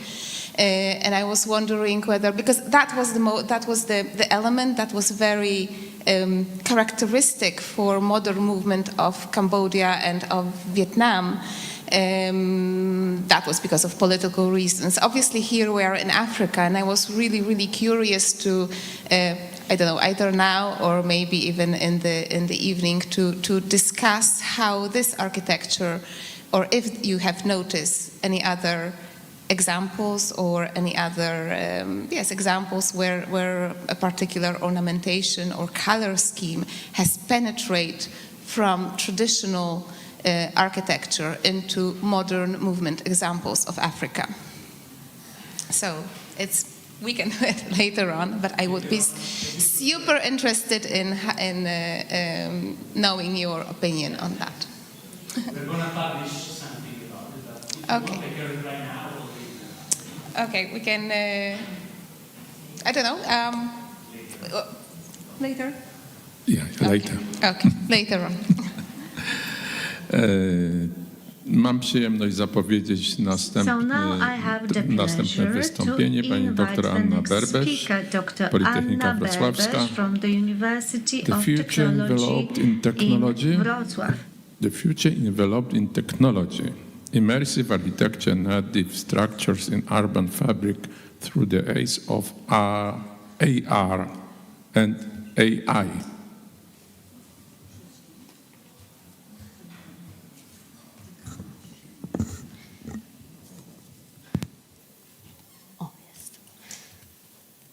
Szanowni Państwo, na początku bardzo chciałabym podziękować za możliwość podzielenia się z Państwem moją fascynacją w zakresie inżynierii materiałowej oraz imersyjnej architektury. Można powiedzieć, że historia nauki i techniki stoi tak naprawdę na dwóch końcach rzeczywistości, jeśli chodzi o wielkie odkrycia badawcze. Z jednej strony mamy wielkie wizje, które tak naprawdę nigdy nie przetrwały próby czasu, natomiast po drugiej stronie mamy zupełnie niedocenione idee, które okazały się tak naprawdę wielkim przełomem w nauce. Zaczynając od tej pierwszej części rzeczywistości, wydawać by się mogło, że telepatia nigdy w życiu nie będzie tak naprawdę analizowana badawczo, natomiast dzięki ujawnionym badaniom CIA okazało się, że w latach 50. prowadzono badania związane z wykorzystaniem telepatii, kontroli umysłu za pomocą substancji psychoaktywnych już w latach 50. XX wieku. Eksperyment zakończono tak naprawdę w latach 70., czyli po 20 latach kontynuowania tych badań. Tak samo ówczesny Stanford Research Institute prowadził badania nad zdalnym widzeniem i zjawiskami parapsychicznymi, które były zbliżone do telepatii i tak naprawdę badania te były finansowane w ramach jednego z najbardziej znanych programów związanych z telepatią, czyli projektem Stargate. Projekt ten był prowadzony przez CIA i Departament Obrony w latach 70. i tak naprawdę te badania zostały zakończone dopiero w 1995 roku, a raporty z tych badań wykazały, że ich wartość praktyczna tak naprawdę była zupełnie znikoma. Natomiast po tej drugiej stronie rzeczywistości stoi idea, która tak naprawdę bardzo mocno wpływa na to, że obecnie używamy naszych telefonów komórkowych, czyli po prostu algebra Boolean. Zresztą historia matematyki Boola jest bardzo ściśle związana z rozwojem logiki matematycznej, teorii logicznej. Została stworzona już w połowie XIX wieku, zresztą jako matematyczna struktura, która umożliwiła precyzyjne modelowanie logiki.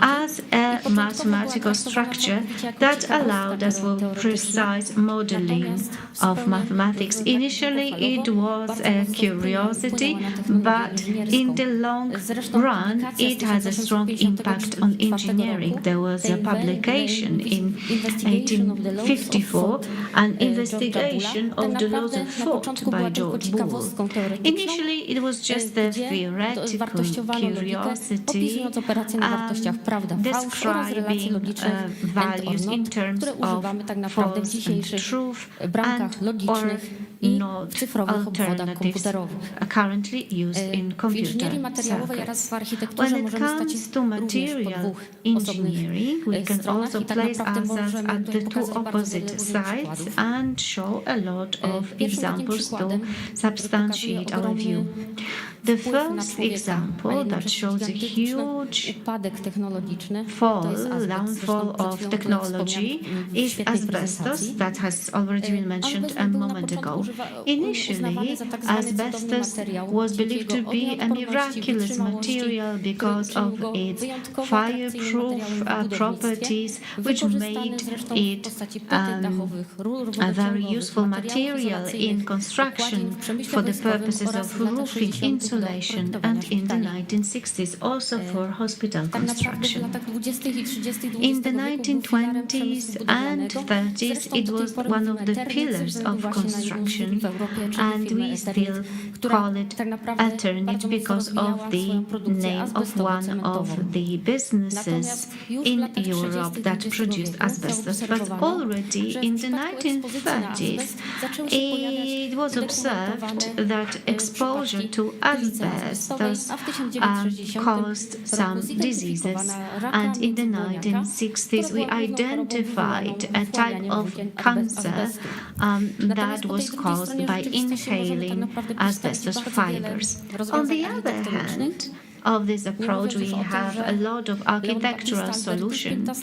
And here, let me refer to Leon Battista Alberti, who spoke of Gothic as barbaric and pagan solutions, whereas this current really influenced deeply approach to structures and support. A similar story concerns modular and prefabricated elements. Initially, especially in the post-war period, they were associated with temporary cheap solutions such as cheap residential complexes or low quality and solutions that are not durable. However, today, architecture needs to be open to experimentation. Material engineering is developing very fast. We are looking for light solutions that would be energy efficient and durable. So there are many different directions that are quite productive today. The first one is design for deconstruction, so the use of materials that can be reused in the future. Then we have reversible modular design, which involves building a structure, deconstructing it, and moving it to a new location. This is in turn related to urban mining, which serves as a counterpoint for expansive urban planning and involves the use of all materials and waste already found in our cities, including construction waste. So everything should be based in turn on evidence-based design. So it might seem that concrete can no longer be considered an experimental material, but in material engineering, there is still a lot to be done when it comes to the reuse of concrete in new structures. I myself have a possibility to work on developing new construction panels for RESA object, which is a recreational facility that is being designed by our team that is headed by Waldemar Babel. We divided our work into several parts. First of all, we want to develop self-supporting sandwich panels using concrete reinforced with glass fiber. Then we carried out strength and technological tests of specific panels, and we developed some functional and spatial arrangements for these structures. It might seem that portable elements and the use of dome structures do not go hand in hand, but this is actually the best solution for the purposes of energy efficiency. On the other hand, it is very demanding from the technological perspective because of the number of connection points. So we were able to develop all of these critical touch points of all insulation elements. We also produced prototypes, and what we wanted to achieve is to make the best use of smooth elements that would have the best hydrophobic properties while being porous while in contact with concrete. We also analyzed the life cycle of the project using calculations included in environmental product declaration. Subsequently, we analyzed all functional and spatial solutions, including the possibilities of connecting specific elements. These solutions make part of this reversible modular design movement that is currently also being adopted in Denmark. Denmark has a very ambitious goal when it comes to minimizing and reducing carbon footprint on the basis of a 50 years life cycle. The point is to minimize the carbon footprint to 12 kilograms per square meters. So there is one experimental residential complex that was created in Denmark and was supposed to be an experimental facility. It was implemented in a district that used to be a railway district and should take into account this historical heritage of the area.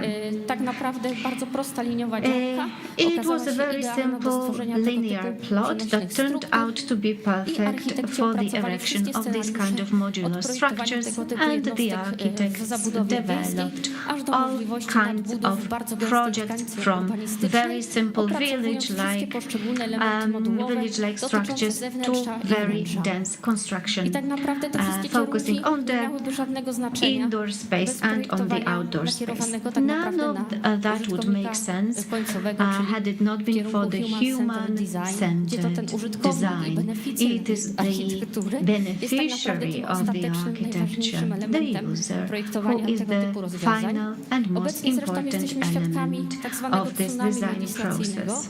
Now we are witnessing a legislative tsunami, so the final users see legislation change from day to day. We have the sustainable economy, a lot of EU initiatives for climate, the Green New Deal, or the new European Bauhaus, so a lot of fantastic initiatives that have been implemented over a short period of time. So the final user may even experience their place in this system as a puppet. But what we want to give them is a chance to participate in this architecture and become its active participants. And hence the use of extended augmented reality in design. In architecture, perception that is based on the haptic and visual models, in fact, introduces architecture into the field of neuroscience by using virtual reality. And we have already said today that virtual reality means entering a space outside of our perception, creating this imaginary visions of imaginary towns, manipulating our perception. So we can use our own mobile devices and see all of the possible variants of solutions that are available in a specific environment. Lamberto, who was the curator of the 11th Venice Architecture Biennale entitled "We Need Architecture Beyond Buildings," said that we indeed need architecture that goes beyond buildings because buildings are insufficient. They are large, uneconomical collections of natural resources that are difficult to adapt to constantly changing living conditions. And this is how we can create cities 2.0 through immersive activities, pro-social activities, circular economy, reversible architecture. By placing QR codes, we can create alternative visions of urban reality across crucial points of our towns. So we can imagine that next to the Museum of Modern Art Architecture, we can see all possible variants of solutions that were suggested. So that, I believe, would augment our discussion and change its quality. Previously, we have seen also immersive activities in art. You Be My Ally is one of the examples of such an activity. It was an exhibition by Jenny Holzer at the University of Chicago, where the artist simply included quotes by thinkers such as Plato, Virginia Woolf, bardzo różnych miejscach i na licznych punktach of the w mieście. writings could be Chyba najbardziej znana wystawa Story of the Forest w Singapurze, która była inspirowana dziełami Williama Farquhara. We had another interesting project from an artist from the 19th century, The Story of the Forest by William Farquhar,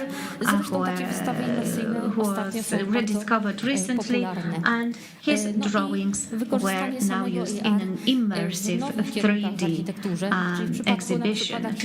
So, in the case of reversible architecture, we can visualize and test different solutions, assess the durability of different materials. We can use VR to present some simulations and also test such aspects as the user ergonomics. If we combine VR and AI, we can create alternative visions of our towns. But there is a dark side to these solutions. It can be compared to fake news, light pollution, noise pollution. So we can also talk about image pollution, because we can generate a lot of images over a short period of time, and these images rely on the artistic expression of the artist himself or herself, so we can be inundated by low-quality images. So what will the future be like? What will the future be for augmented reality and generative algorithms? Probably right now we are observing the future. So it's either going to be a huge technological leap that will turn out to be a great milestone in user perception and design, or it will be a great collapse, and in a few years we will just look at it as a simple curiosity. And in fact, architecture itself and technology would be nothing in themselves on their own without this movement towards perception and focus on genius logic that can be compared to komorebi, a phenomena referred to in this way in Japan, which is a moment when the light penetrates through the trees, so this unique moment of very strong impact on our perception. So graphic design is also something that comes up in another exhibition from Bilbao. And this is something that I would like to draw your attention to, thanking you for listening to my presentation. Myślę, że bardzo potrzebna była ta wypowiedź. Dziękujemy. Your presentation was very much needed, and thank you for your speech. I read it as one big question to all of us architects. That's something that we already feel, the big change in the relationship between architecture, technology, and new materials, and so on and so forth. And your contribution shows the richness of possibilities, the abundance of possibilities. Because there are references to Palasma, and we're very happy and very diligent in listening to what he says.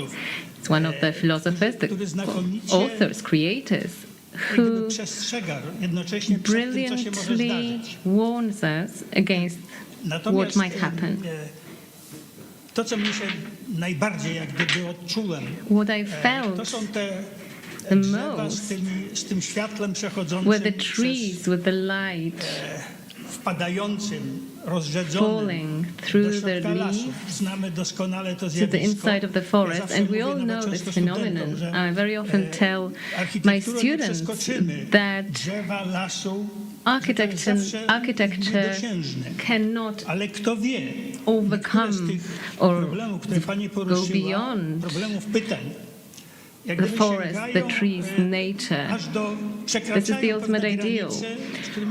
But of course, certain boundaries are crossed and will be crossed, and these boundaries exist on or in between architecture and new technologies, etc. You also mentioned new structures. And of course, it's only now that it is possible to discuss them. You also mentioned organic materials and combining traditional materials with organic materials. We know that, and it's already happening, we know that fungi-based buildings will be possible, but we're a little bit afraid of everything that's new, because saying something like we will build houses with fungi, this invokes fear among future residents, right? Your presentation was very rich. You discussed a lot of themes, the big ones and the smaller ones, and let's treat this as a question or a commitment, because this is what the conference is for, a commitment to, first of all, not be afraid of what you have been discussing in your speech, because there are barriers, but they're rooted in our customary behavior, our habits. We all carry our luggage of our past experiences. But we need to ask ourselves questions about the architecture of the future. I believe these are the most important questions that we need to ask ourselves, and they're linked to the responsibility that is ours and the responsibility of contemporary architects. I believe we're balancing on the line. We're not yet quite there when it comes to future solutions or future forward solutions. That's how I understood your presentation, your speech, as one that opens up new doors and presents us with new questions. Ladies and gentlemen, it is my pleasure to announce the last speaker of today, Francesco Saverio Ferra from Bologna.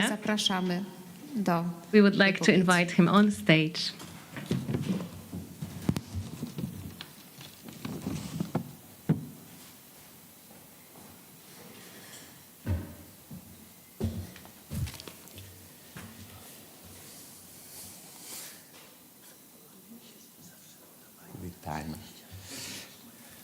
Good evening to everybody, and thank you for the invitation to this very interesting meeting that every year it's held here in Krakow. Especially with this very challenging topic, architecture and technology, that I think it's one of the not so clear, I think, topic in architecture. And I've tried to put on the table of the discussion some problematic relationship within the two terms, architecture and technology. The intersection of architecture, technology, techne, and humanism is a crucial theme in the history of culture and art. Reflection on how this dimension integrate has influenced not only the design of buildings and structure, but also the critical thinking and literature that accompanies their development. Architecture is an art that has always reflected the humanistic and cultural values of society. During the Renaissance, architecture was seen as an embodiment of human measure, a central concept of a humanist thinker. Alberti considered architecture as a moral and civil act, emphasizing the importance of harmonious relationship between human and the surrounding environment. The idea of that the idea that architecture can elevate the human soul, improve social and cultural life, has been central in different historical periods.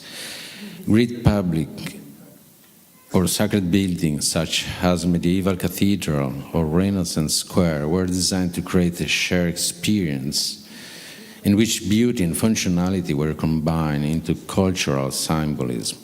Thus, this concept of genius loci, or spirit of the place, has been a recurring theme of humanistic and contemporary architecture reflection.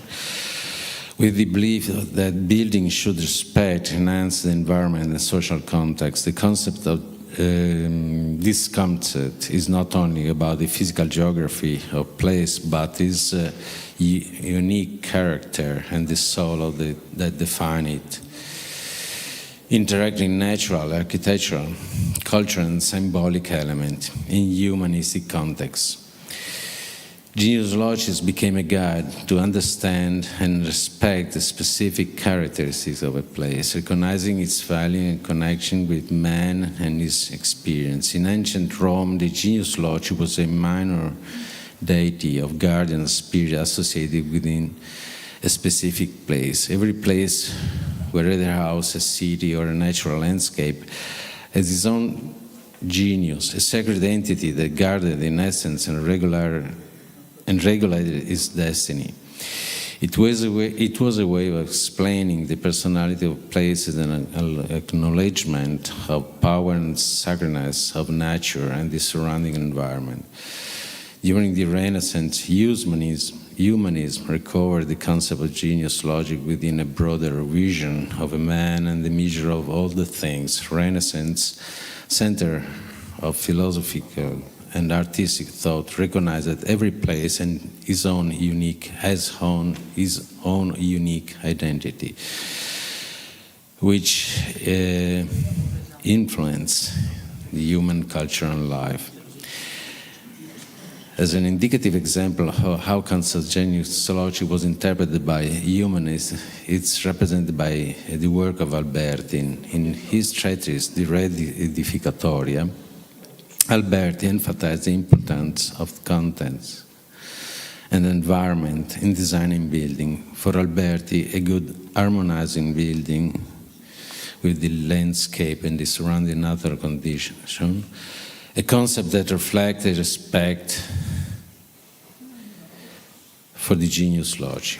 According to Alberti, architecture should be not only an artistic and technical expression, but also a moral and civil work capable of improving the life of man while respecting the place and his spirit. In the famous, but also Francesco Petrarca, in his famous letter describing his ascent of the Mont Ventoux, Petrarca does not limit itself to describing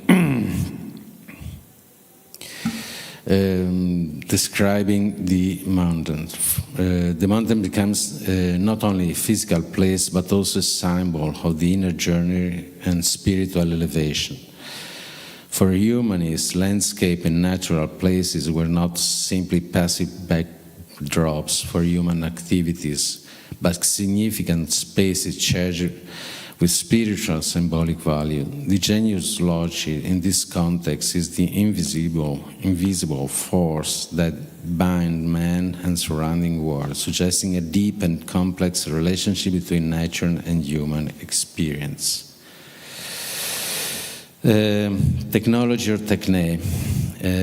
With the advent of the industrial age, the digital age, technology has had an increasing impact on architecture. Reinforced concrete, steel, glass, and more recently, digital and sustainable technology have enabled the creation of projects that challenge traditional and physical limits. The influence of technology was particularly evident in modern movement and rationalism, with figures such as Le Corbusier and Mies van der Rohe, Walter Gropius, who saw architecture as a machine for living, where functionally and efficiently were central. The architectural literature of this time reflect a rationalist approach in which aesthetic are subordinated to constructive logic and functional efficiency. In this context, technology is seen as a means to liberate architecture from restriction of the past and create a new social order based on modernity.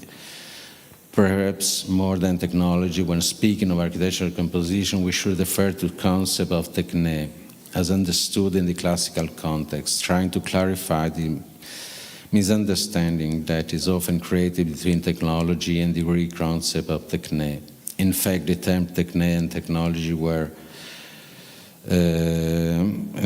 were related but distinct concepts, and their understanding reveals a lot of different concepts of the relationship between human knowledge and human knowledge, art, and technical production.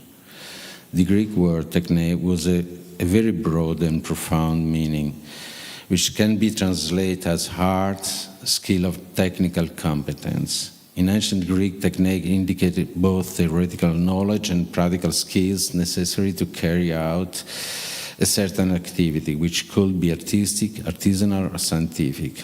Plato and Aristotle used the term to refer to practical knowledge oriented to a goal, distinguish it from other forms of knowledge, such as episteme, theoretical or scientific knowledge, and doxa, opinion. For Aristotle, techne was a form of applied knowledge that involved doing, poiesis, and that an architect to design a building or that of a doctor to cure an illness were considered form or techne.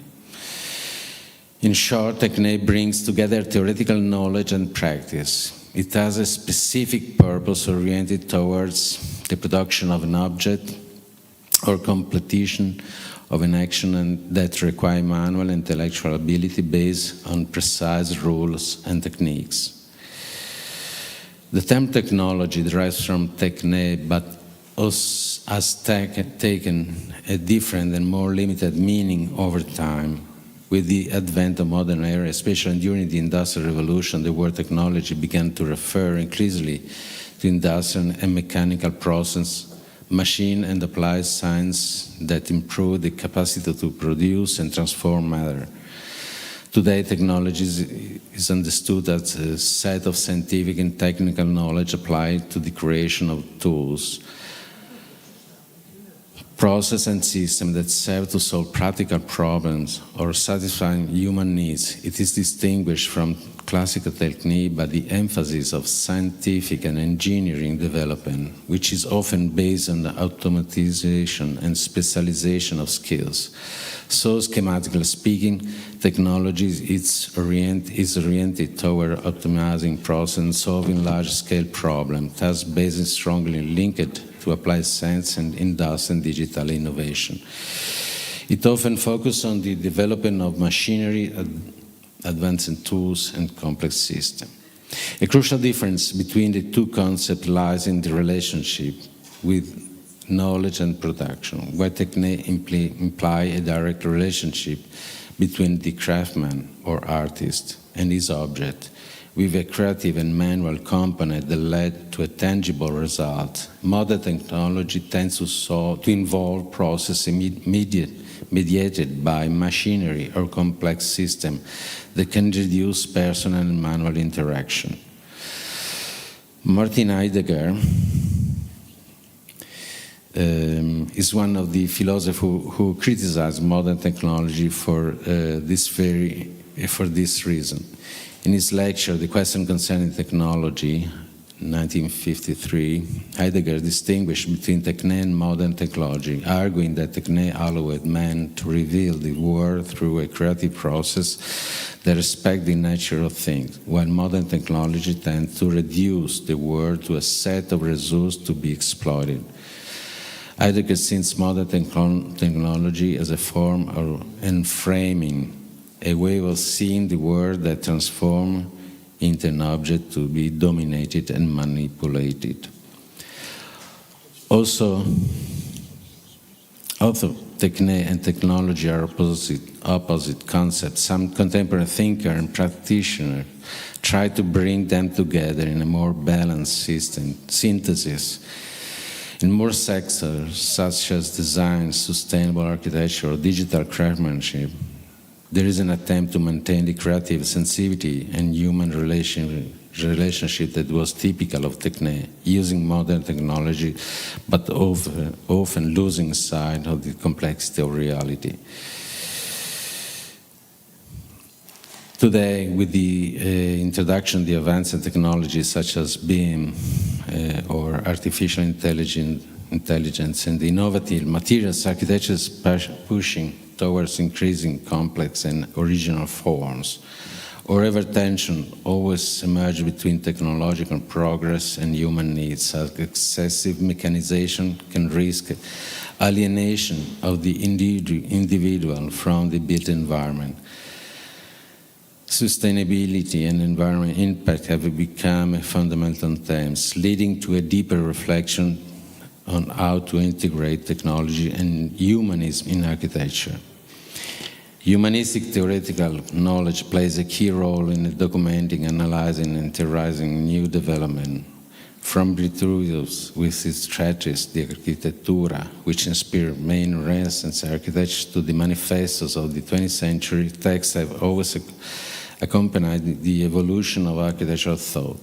Vitruvius' treatise emphasized the principles of utilitas, firmitas, and venustas, which represent a sort of ethical code for architectural values that have remained central for centuries. In the modern era, the work of Capozzi, such towards an architecture, is a fundamental example of the reflection on how technology could be used to create buildings and respond to the functional needs of the man, while maintaining an aesthetic ideal. In contemporary times, artistic and architectural literature increasingly reflect on ethical concern for the relationship between man, technology, and the environment. Authors such as Aldo Rossi, for example, have underlined the importance of the phenomenological dimension of architecture, highlighting the risk of a too abstract and mechanical design, neglecting all human complexity. Even theorists such as Oswald Matthias Ungers, with his essays on urban space and the city, explore the implication of contemporary architecture oriented toward an increasingly globalized and technologically advanced world. The dialogue between architecture and technology and humanism is a theme deeply rooted in the history of culture and art. Humanistic reflections always try to keep man in his needs to the center, while technology has brought new possibilities, but also new idiosyncrasies.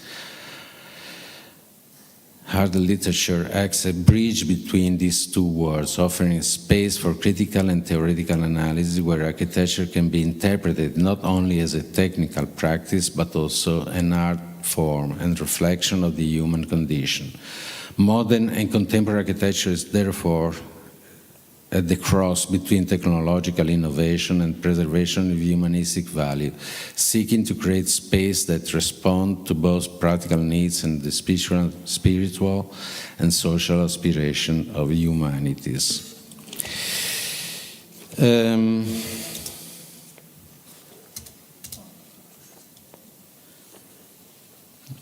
Ludwig Mies van der Rohe, and then I think I'm going too slow. Ludwig Mies van der Rohe is one of the greatest architects of the 20th century. He's famous for his minimalist approach to the architecture and his celebration of modernity and construction technique. However, his work is deeply rooted in the dialogue between classical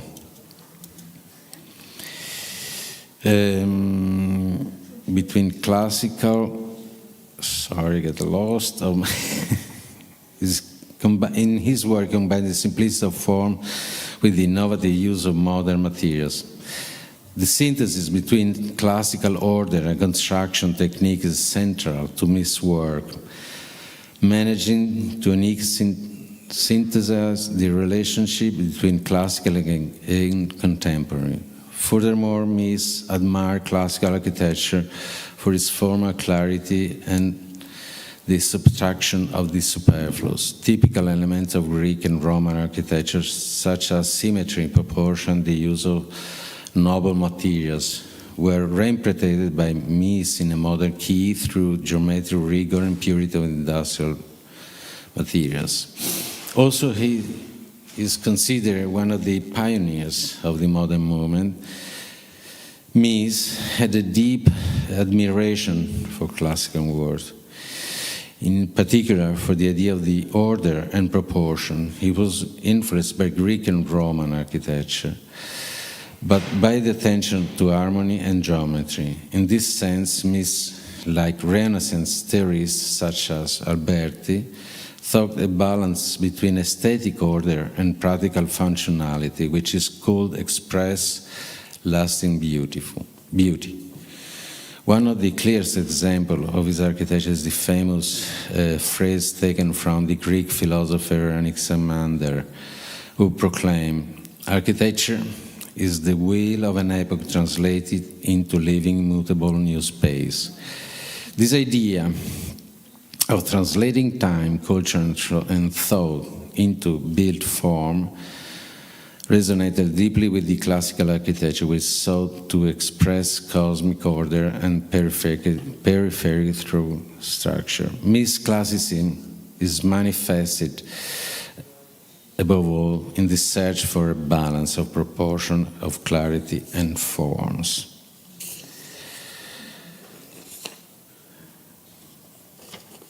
I think I need to cut my speech because I'm going to take in too much time.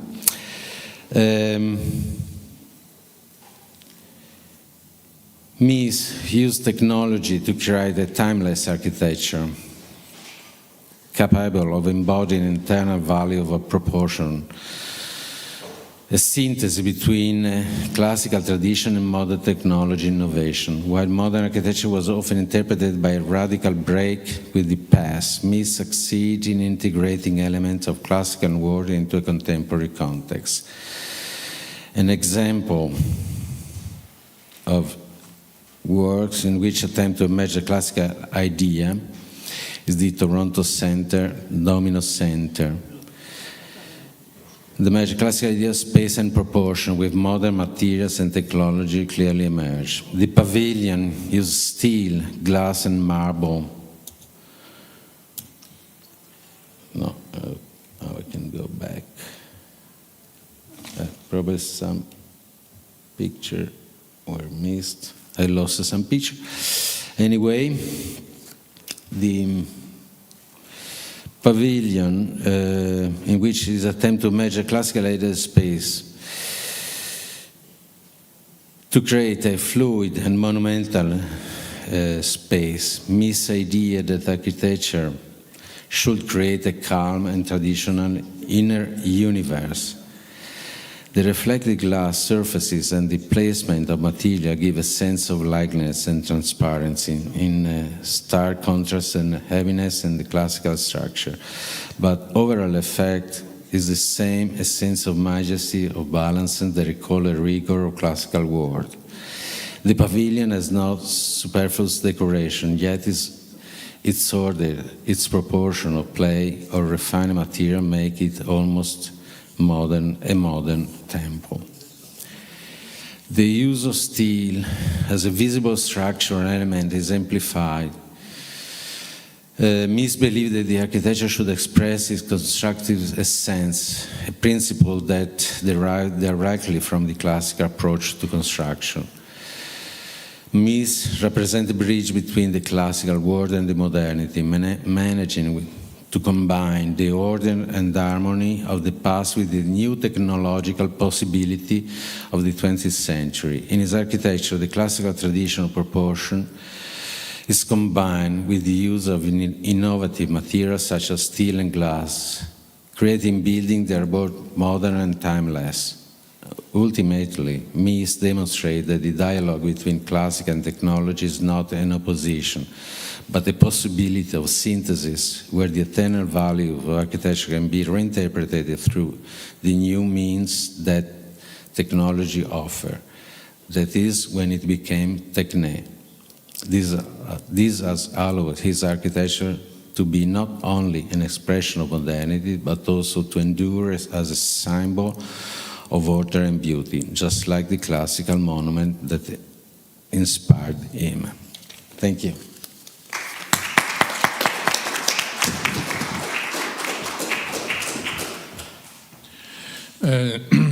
Szanowni Państwo, wydaje mi się, że organizatorzy nie mogli zrobić lepiej, wyznaczając na koniec wystąpienie pod tytułem Architecture and Technology, a Problematic Dialogue. Bo rzeczywiście dzisiejsze popołudniowe wystąpienia jasno wskazują, że ten dialog jest problematyczny i warto się nad nim zastanowić. Pan profesor nawiązał do pojęcia tekne, greckiego pojęcia, i w związku z tym dał nam perspektywę,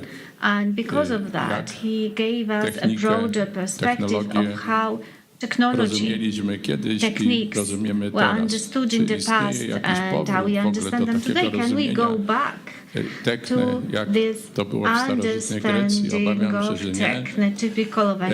Aczkolwiek są architekci, czy wiemy o architektach, którzy technologię, technikę, umiejętności, wizję potrafią zintegrować w jednym umyśle i w jednym ręku. Z polskich przykładów ostatniej doby teraz mi się tak Now, if I think about recent examples, Stanisław Niemczyk comes to my mind. When he was building churches, using traditional bricks, yes, indeed, traditional bricks.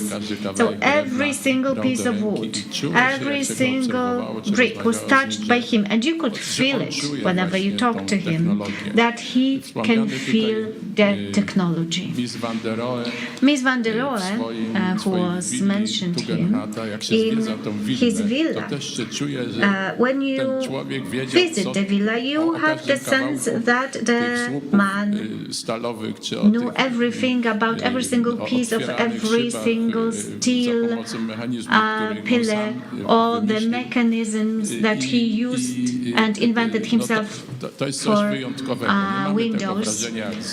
We have a completely different impression visiting his villa as compared, for instance, to visiting skyscrapers in Dubai, because you experience this unity of the creator and the building. I want to say that now technology is a vast term with many subsections, and I would like to thank you for this presentation, as you gave us a lot of food for thought.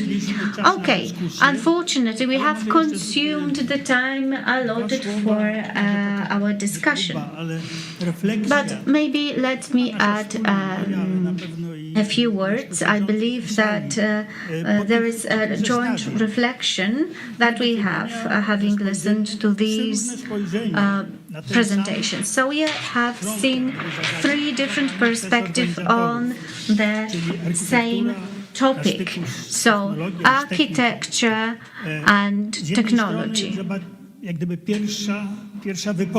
The first presentation made it clear that the world is small.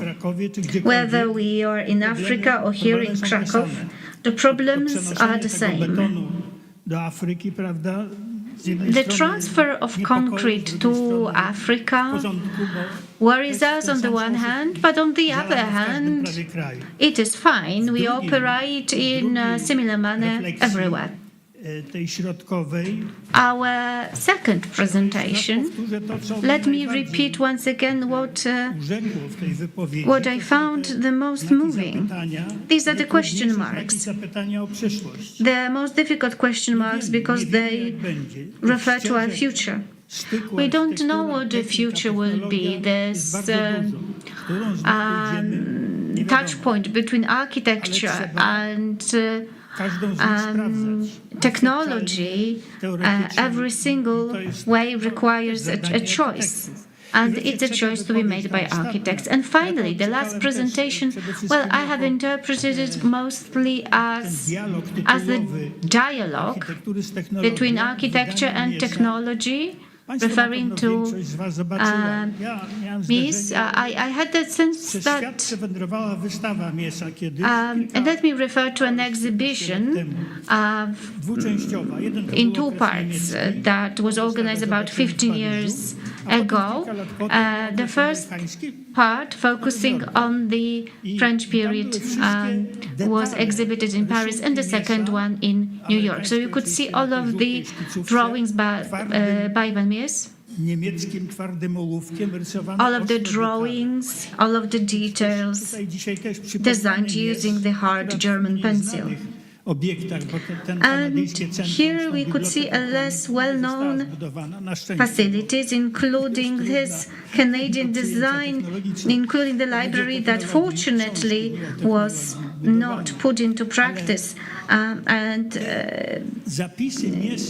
These records have shown, and actually Van Mies has shown us, that through technology, through his work, because we say that Calatrava works through structure. But for me, Mies did it even before, because through his drawings on one-to-one scale, he created architecture. And his architecture is also closely related with technology. So the masterworks, such as the pavilion in Barcelona, whenever I'm in Barcelona, this is where I go first. So I think it's a good idea to talk about Mies in the context of the discourse on the dialogue between architecture and technology. This is the dialogue that has been lasting for thousands of years. What is the most relevant to our discussion here is the philosophy of construction as formulated by Van Mies. So, yes, these three reflections, the three papers, point out to unanswered questions that will remain suspended even for tomorrow, although we have planned a lot of reflection for tomorrow as well. Well, the organizers have asked us, as we are ending the final panel today, to tell you what happens next. Well, it happens that during conferences you have a slight delay. It just means that we had a lot to say. So jokingly, but not only jokingly, the best time for discussion is in the evening, both for professional discussions and informal ones. So let us continue our discussion then. Thank you very much.